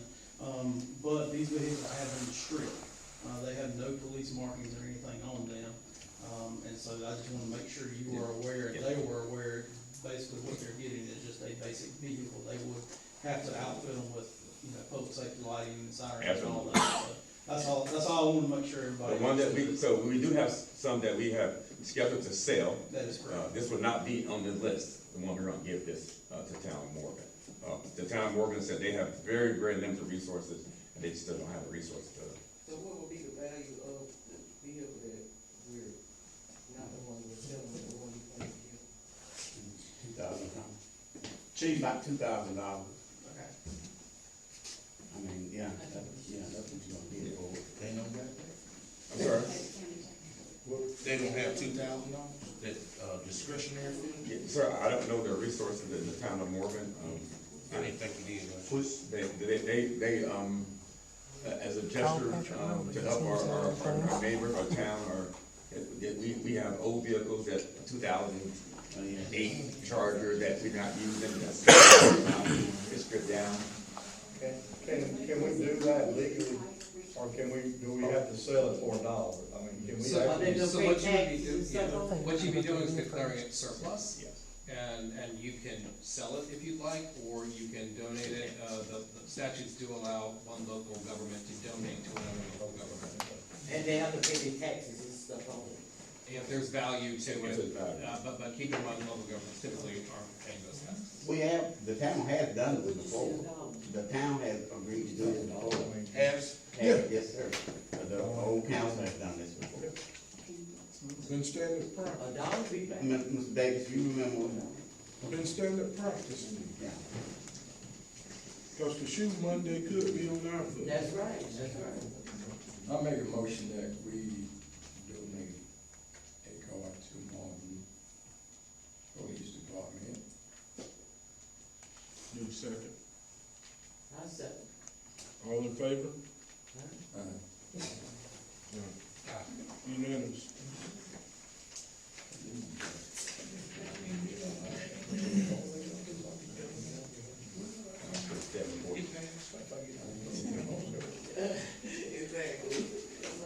Chief.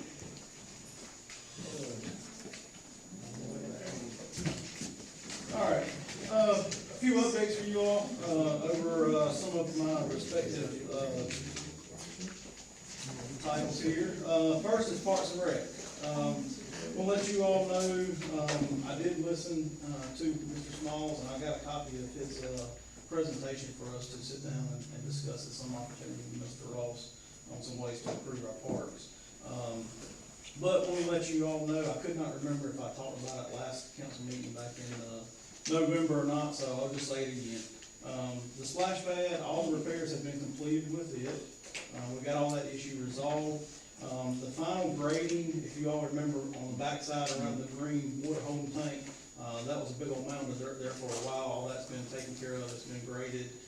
Grass has been re-sowed, the likelihood of it staying green. This summer is gonna be slim to none, so come springtime, we'll reseed it and try and get it to, you know, look very, very, appealing to our citizens. And Scott, once we get everything completed, we will put our fence up, correct? That's where I'm going next, yes, sir. To let you all know about the fence, like Mr. Ross, discussed, back several months ago, the council did approve to put some, new fencing up around the, splash pad and at the park. That fencing will be installed next week, because all the major work has been completed, no more grading or anything, we will move forward with putting the fencing up. The grass seeding and all that, we can do that around the fence, so that's not a significant issue there. And the fence was, needed because we had some folks that were skateboarding and not using it properly. That is correct, so we've got folks that are skateboarding on it, riding bicycles on it. They're actually taking the rubber mulch out of the playground and putting it on the splash pad. In return, that creates a significant issue for us in our investment on the splash pad.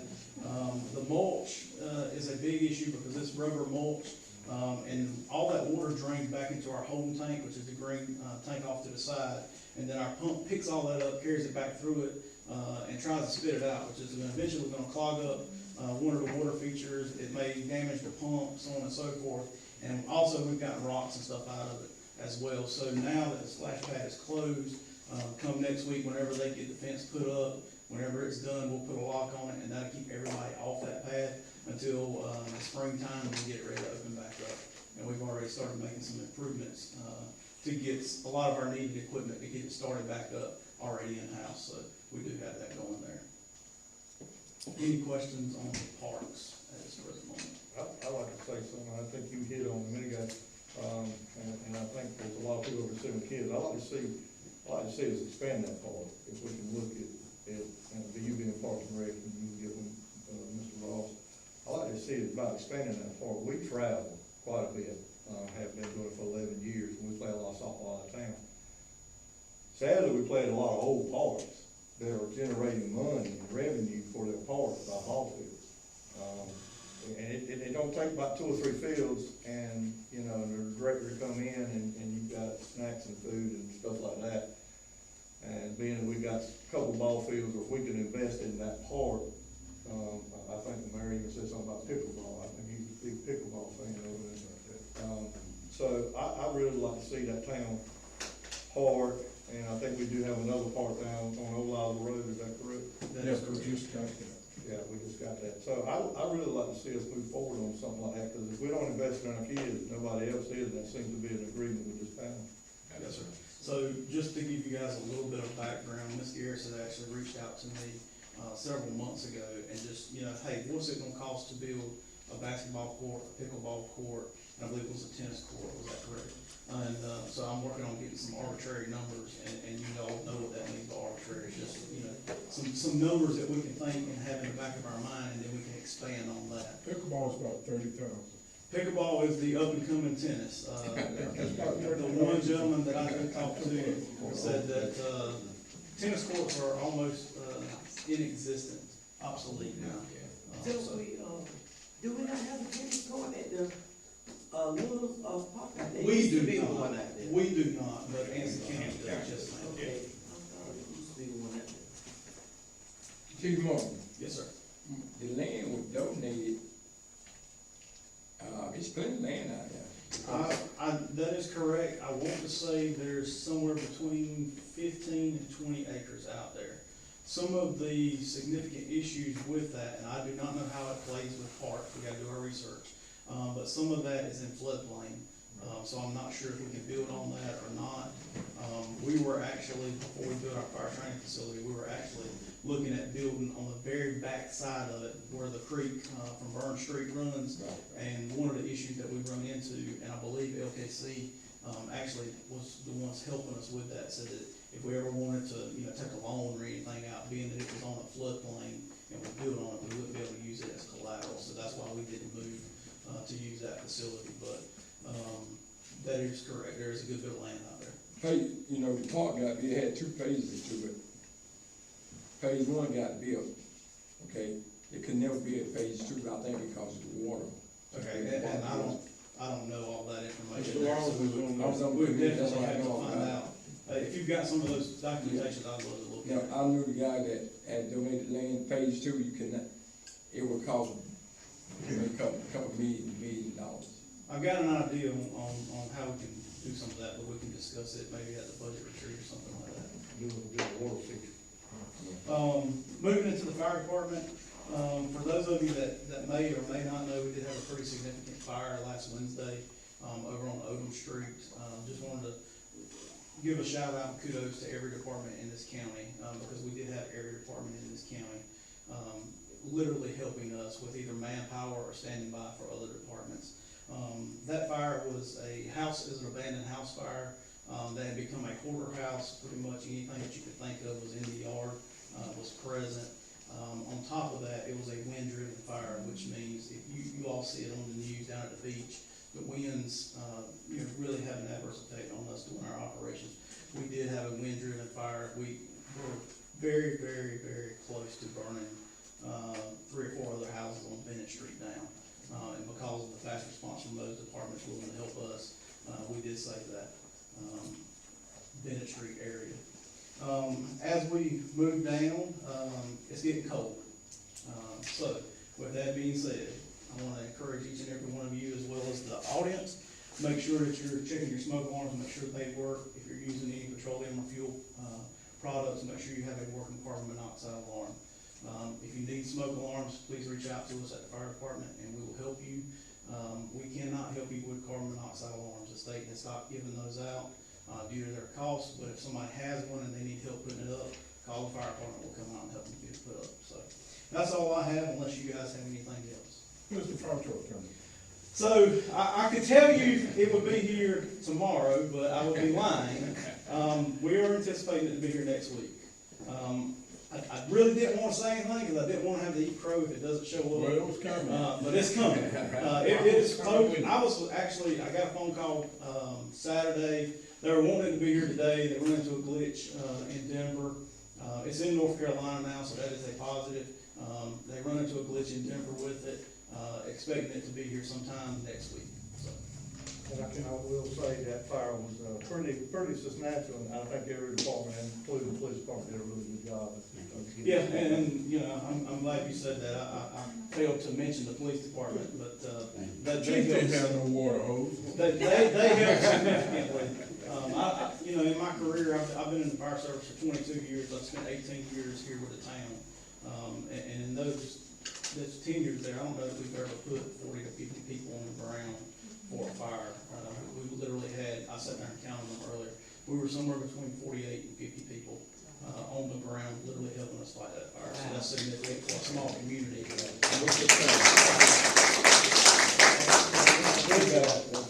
the police department, we put how many feet of 4-inch hose on the ground? So all of our supply hose, we had over 2,500 foot of supply hose. You got to have somebody direct traffic. Yeah, you don't. That's what Chief Spencer and them were doing. They were trying to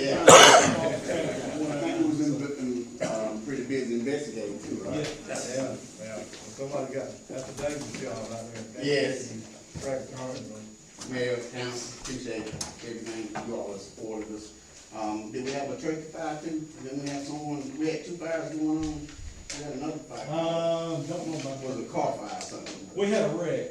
Okay. There was a wreck in front of Babcock, and the Morgan Fire Department stepped up and answered it, because they were all on the way. So. Well, first of all, I want to apologize to the chief. He's not here today. He's in accident training, and the FBI leadership training at the beach. He said he did call me before I left and said, this is not an easy school. I said, okay. He said, it's not for us to enjoy. They got the guy that's teaching the classes from California. So he said he had some homework tonight. So he just wanted to let y'all know that's why he's not So here it's today. an FBI training? Yes, sir.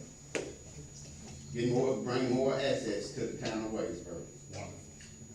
The transition, I mean, it was good. We didn't have any problems. The officers are getting used to the idea of, the chief is leading the department great. I made a joke with him today because I'm in charge. I said, like, when you get through with a mule or something, they put them out in the pasture, so I think they put me out in the pasture. We are fully staffed, thank God, but I'm glad that we are having the new budget season is coming, and we were blessed enough to make it through this, almost halfway through the budget.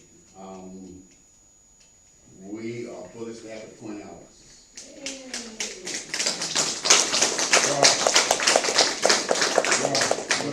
Now, we are definitely gonna have to get more officers in 20. I mean, just for, we always look at the, when the dam burst. November 26th, the dam burst in Wadesboro. I mean, just like the chief said and Councilman Sellers said, it was a big disaster over there with the fire going on and the manpower they needed. During that time, with all this going on, we was answering, all this in the 12-hour period, we was answering 13 domestic calls. 13 domestic calls. We had 12 wrecks, and if you've seen the track, 12 wrecks, accident, and half of them wrecks was personal injury. And we had people side the road waiting on the officers to get there. Highway Patrol was definitely busy. I mean, with the traffic, we reached out to them, they couldn't come to assist because they were having the same issue we was having here. So definitely, we need to get back with more officers. I want the council to start putting that in your mind, with the new fire truck that's coming and the new big equipment trucks that's coming, and, please don't forget about the police department. And then the new stuff, the kids definitely need something. Councilman Garris, I understand that, but we definitely got to get back to the police department, get back to what we need for it to be. That was real bad, November 26th. Not saying it's gonna happen a lot of times, but when it do happen, we need to be prepared for it. Because we never know when it's gonna happen. The investigators had done a fantastic job, the homicide and stuff that we had on Archer Street. There were three people that we were looking for. 2 of them had been arrested, and we're still looking for one more. It was a gentleman by the name of Devon Ramsey. We got Gastonia looking into it, if we think he may be up in that area. We got the clock camera system, the bolos out, so we definitely need to get this young man off the street also. We are looking forward to the shop of the cop. I don't think they had it for the past year and a half. They done a little something Last year, look. A little something, I was gonna do it. Okay. Right. Okay, well, we definitely is gonna get back to the shop with the cop program. Definitely want, we was actually doing like 20 kids. Each one of the kids would get $200 gift cards, and we would actually take them to the nice Walmart that's not here anymore. But we definitely is looking at some people that have contacted us. The chief church is willing to give up their van. Well, not give it up, but let us use it. We're gonna be able to try to take 10 kids out to shop this year with Shop with the Cop, and we're gonna actually take them to Chick-fil-A, because I'm not a favorite place for me, but everybody loves Chick-fil-A. So we're gonna take them to Chick-fil-A, and the only other thing I just want to thank you all for y'all patience, your support, and continue to support us. If you have any issues, as I said, Chief Trudeau is a great chief. He's a really fantastic chief. People reaching out to him he had the coffee with a cop, went well. Ms. Phillips, we really appreciate you coming. You enjoyed it. Yes, and also you gave him a nice apple coffee or two things. Well, I put it in his hands. Well, I didn't get something like that. But I've done the same thing for you, so you can behave on it. I know, but it went well. A lot of people, we had a lot of visitors, a lot of people came out. It was great. It was really great. Appreciate everyone that came out and met with the chief. It was a one-on-one thing. He said I'll let everybody by himself, but it was about him. And he did a fantastic job, you know. So we thank you all and for the support. One question, how many officers you got on duty? I know you fully staffed at 20, but you know, you want more. Right now, we have three. Three. So what we have done, we have two, we set up a schedule where they work from 6 to 6, and then we have someone come in from 12 to 12. So we try to get offset, and at the same time, you know, we got two people out. There's two people that were out on workman's comp. So that's the problem that comes with a big problem. When the officer out or hurt, we had one officer that was in an accident. She was out for a while. She's doing great now. We got one officer out with an injury that he's still out, and we got one more, correct? But it's on NFL blue tent. Sound like you need to put him in the tent. NFL tent, blue tent. Let me, Chief, you know what I'm gonna go with this, it's that season where they could step up their patrolling at the convenience stores. It's that season coming, if we could be transparent, proactive, make sure that they are protected. We have received several calls from people thanking us for they walking in. Family Dollar Store, Dollar General, they are really appreciative of the officers that are going out. That's one of the things the chief really put out there. He wants them to be seen. You know, we do this cruiser at night. One lady called me, she said, "What's going on? Every time I turn around, I see the blue lights over here." I said, "No, man, what you're seeing is the cruiser coming through to let you know that they're cruising." I said, "If you see the lights flashing, then you got an issue. But if you just see a cruiser light, they're coming by just to make sure you're safe." I'll do a first year before we lock service. Oh, Lord, I love to see 3 full-time and one, three 6 to 6 and one split from 12 to 12. You know, you have a sergeant and 2 officers working, then a split, where they'll be working, ideal would be 2 to 2. You know, 2 to 2, but yes, at least 3 plus a split per shift. So we talking 4 per shift. Yes. Chief, can I ask you something? When all the wrecks were going on the other week, did the sheriff's department help y'all? So what now? When all the wrecks you had last week, you know, about the fire and everything, the wreck, did the sheriff's department help y'all? Well, they helped us over there on I think we got them tied up on, I think they came to the fire call. Yeah, I think they was on the fire call, and I think they did help us on a couple calls, because a couple of times we couldn't answer calls. So yeah, they came out to assist us. One of your guys stopped by my house, he took him, he was, he said, "Hey, your name Mr. Lyles?" I said, "Yeah." He said, "I'm sorry for being late." And, I said, "Being late for what?" He said, "I got something for you." And he said, "Can I ask you something?" I said, "Yeah." He said, "You're gonna be one of the new town councilmen?" I said, "Yeah." He said, "Will you come out at night if there'll be some shooting or something?" He said, "I heard a lot about you." I said, "Yeah, I'll come out, just call me." He said, "You ain't scared?" I said, "No, just call me, I'll come out." Yeah, he done heard the stories. Yeah, I told him I would come out, and I told you guys, Yeah, I heard. and, I talked to Mr. Ross about it, and I told you guys I will come out. No matter who neighborhood it is, I will come out. Yeah, you know about all the neighborhoods, and it'd be good to come out and do some diversity. But I would like for you to reach out if we have an issue, you know, that needs to be looked at by us, or if there's a situation when we got officers or something that's in need, I'd like to know about it. Oh, well, yes, sir. Yes, sir. I appreciate you saying that. It means a lot. I definitely know. You know, I've worked alongside a lot of good ones and done retired. Yes. You act quiet, you got there and you come back, but, you know, we used to have a really close working relationship with all the officers, because we go in the same neighborhood. What's in that would be a great thing, that the council could have a great relationship with the officers. It really means a lot. We're all having our Christmas party this year, and we just actually, we have had some people reach out and gave some donations, so that's what we're gonna do, and eventually, what our goal is like we used to, like you said, we would love to get back to the point where we can invite our council back to our Christmas party, because it meant a lot for you all to come, to get up and speak, you know, and talk with all. What about the fire? Mayor, you know how it used to be, but this year we can't feed you with those. We raised some money, and one place donated a place for us to use. Didn't cost us a time. Our chaplain for the police department now, Pastor Steve, they're letting us use their ball, so that's not gonna cost us. They have to cook something, but no.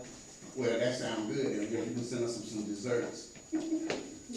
Thank you all. Thank you.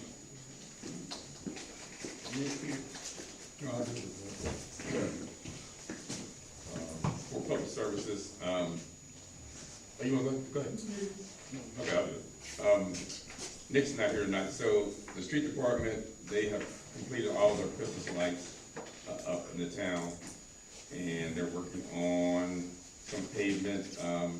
We're still doing our potholes and pavement event.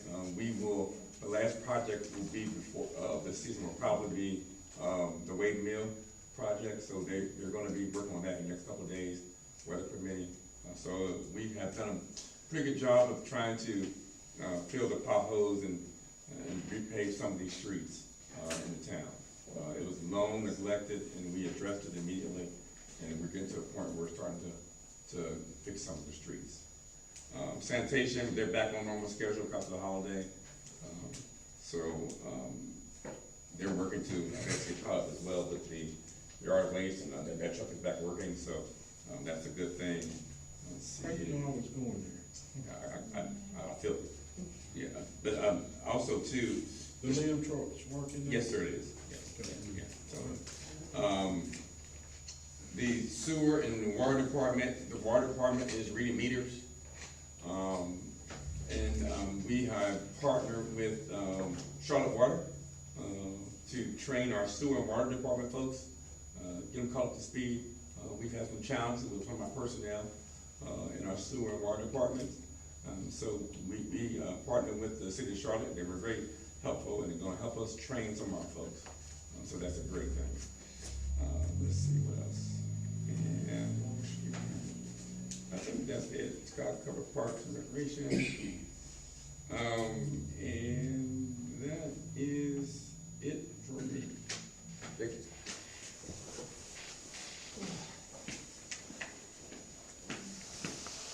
I'll probably sick of me by now. Keep coming back. I haven't taken my time yet because of the nature of my other topics to congratulate y'all on being elected to the council. I'm very excited to work with all of you.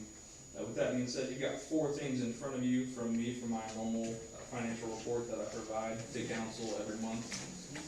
First thing is, once again, I'm very big on transparency, and what you've got in front of you is going to be a list of budget transfers that were done this month. The agenda usually has budget amendments that are being done. This month we were in pretty good shape with our budget. We didn't have to do any kind of amendments, but what this is it's just detailing any transfers I have, which is anything in between departments that's asked to be done. One of them was Scott asked me to do something for him, transfer a little bit of money for something he had to do, and then we needed to move a little funding within our admin budget to keep track of some of the costs that we're incurring. And then second, what you'll have is required by law, a budget versus actual packet.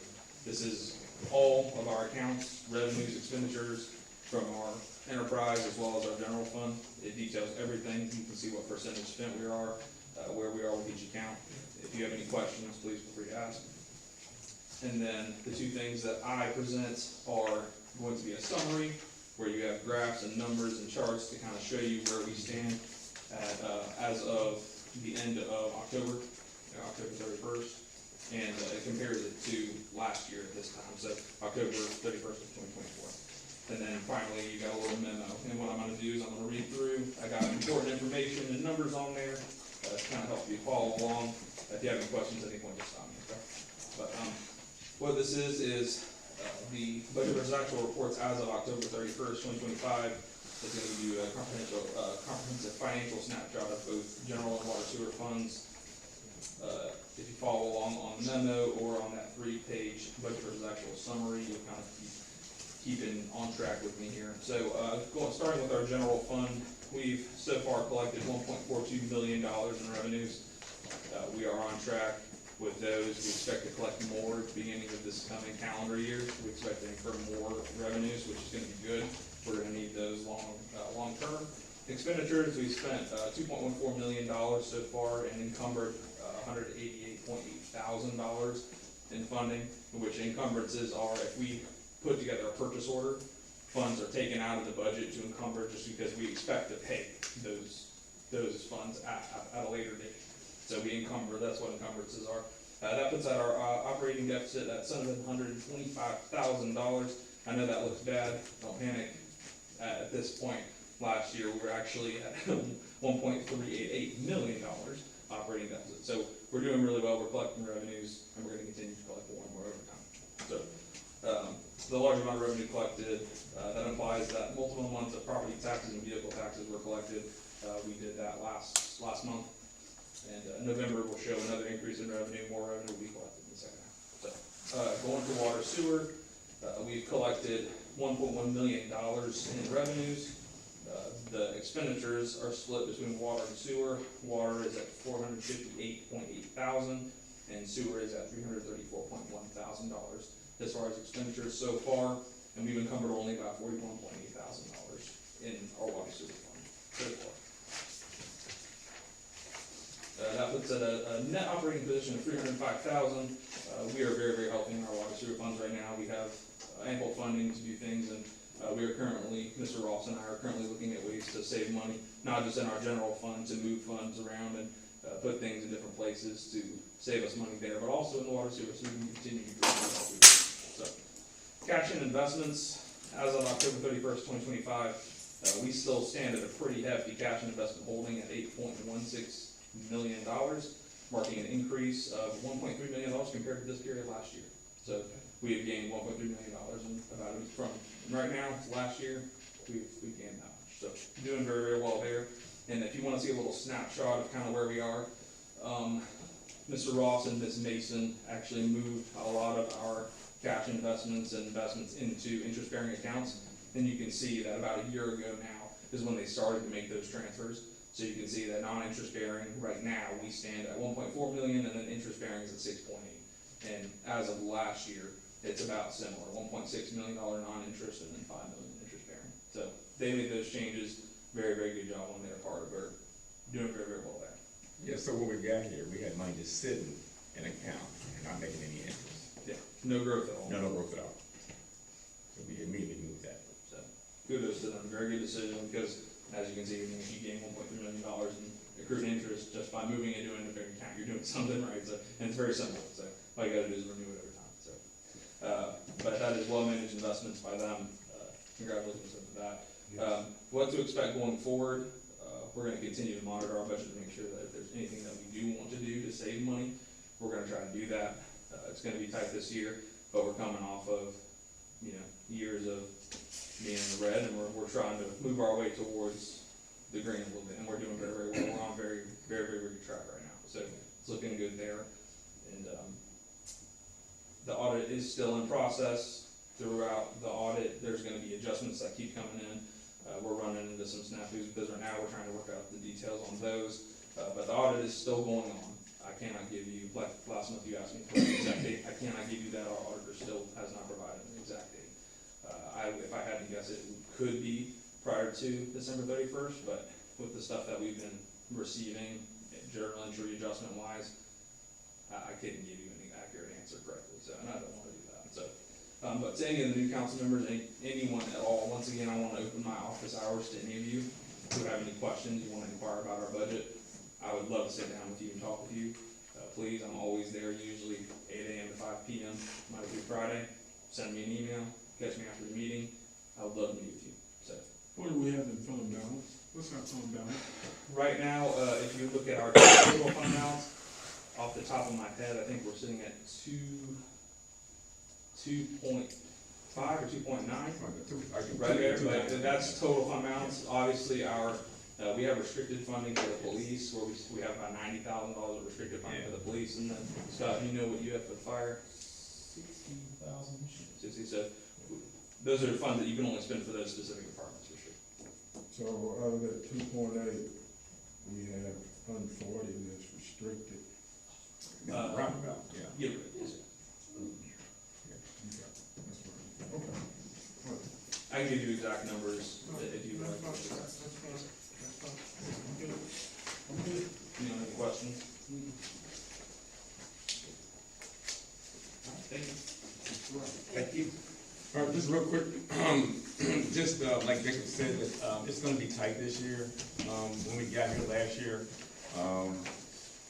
we had a lot of challenges, and some of the challenges still exist, but we're very fiscally responsible. We're gonna do the same thing this year, looking at everything that we do through a microscope to release our finances, right? To run the town, to get to a healthy situation for the town. So I would encourage the new council members to go and sit with Jacob and to understand the budget, so you get a really grasp of how the municipal budget works. I think that would be good for the new council members to do that. I just want to welcome the new folks on council. Look forward to working with you. If I sit here and tell you it's gonna be easy, it's not. It's gonna be tough. It's gonna be tough. You guys send some very important seats, and I look forward to working with you. And that's all I have. Members, any comment? I'd like to, Mr. Wallace, take it in, I think. Oh, thank you, I appreciate that. Councilman Scarry? Mr. Sellers? I was about to say thank you to everybody come out to watch us, be sworn in. I want to thank everybody who voted. They came out and voted. It was a very eye-opening process. I didn't know it was that important sometimes running for city council. I mean, it is a very important seat, but it got very interesting. But I do want to thank everybody who came out and voted. All the people who voted for me, and if you did, I'm still here to work for you. I'm pretty accessible. Most everybody knows where they can find me, how to get in touch with me. If you message me on Facebook, if I don't get back to you, don't be worried. It takes me a couple days to find some of them messages on Facebook. I'm always here. I'm in the town. I've been here a long time. I've volunteered a long time, so I do appreciate everybody who voted and came out, and I'll be looking forward to working with everybody. Well, first I want to say thank you for everyone for coming out tonight, for voting for me. So we got a lot of work to do. It's a new beginning, it's a new year. So, first I want, we don't never thank the clerk. I was just looking at all these papers. And when you get the clerk a hand, and Mr. Ross, I was somewhere today, this man came up to me. He said, you know what, Mr. Ross have a hard job. And he said, Mr. Ross came in a fire pit. He said, you came in a fire pit. He said, but you stood there, and you didn't back away. And I'm not gonna call the person's name, he's not from here. But he told me, he said, Johnny, I want you to tell in front of everybody, keep doing what you're doing. Appreciate it. And I need to ask you, who is in charge of the gate, like a gate at the park? Mr. Lyles, that is supposed to, should have been, not manual, but, automated with the solar things up there, as well as I know that they don't work. Couldn't we just get a padlock and just lock the gate with a lock and key? Wouldn't that be much easier? That would be the simplest solution. I know at one time, Mr. James, when he was still with us, looked at actually running power out there. We had to run it all the way from the bathrooms, all the way out there. I do not know where that gate is. If you recall, the yellow gate is no longer there. The post is there, but the arm is not, so we would have to do some research to see if we can find out where it is. But if that's something that you all wish is to lock it, we could see about figuring out how. And the reason I say that, when I come in late at night sometimes, And you can ride through the gate and, you know, there'll be a lot of stuff going on. You know, I ain't trying to be nosy, and I just try to turn around. But we lock the gate, a lot of stuff won't be happening over there. That is correct. I can't listen, like I told Chief Spencer 15 years ago, this is what I told him. I said, your man can't be in two places all the time. That's right. So we can fix the problem. Put a gate up there and a lock and key. At 9 o'clock, you lock it. In the morning at 5, 6, they unlock it. Is that simple? We used to do that, sir, and then we got high tech and then it didn't work. Yeah. Mr. Mayor, I've been to 15 different parks this year, calling the softball. 15 parks. You know how many got electric? None. You know how many got gates and locked? Every one of them. and look, and he can testify to it because his softball team be playing out. I'll tell you this, I'll look into seeing what it costs to run power out there to that gate and see about getting that gate functioning. That's what me and Chief Spencer were sitting here discussing. The one significant issue that we have with putting a gate and a padlock on it is our early risers get a little upbeat when the gate ain't open on time. And if Chief Spencer was the one, his folks were the ones handling it, you know, because they'd open the park at 5 o'clock in the morning, and they didn't want to open at 5 because they were tied up on a call, and it was the end of the world. So we're definitely trying to get it. I volunteer to open. I live right at the park. I think we had to turn the lights on because we had some young ladies that like to go walk. Yeah. And they didn't live right here in Waynesboro. The people that were complaining, they didn't live in Waynesboro. Let's just call it the way it is. Let's just call it the way it is. Those people didn't live in Waynesboro, in the city limits. So, Those of us that live in the city limits wouldn't go out there by ourselves as women. thank you.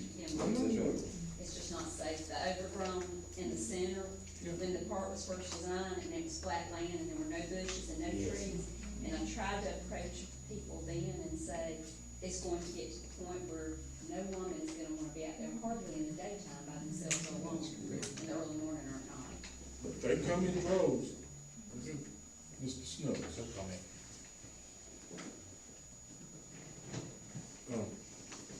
Seeing that, no more comment, need a motion to adjourn.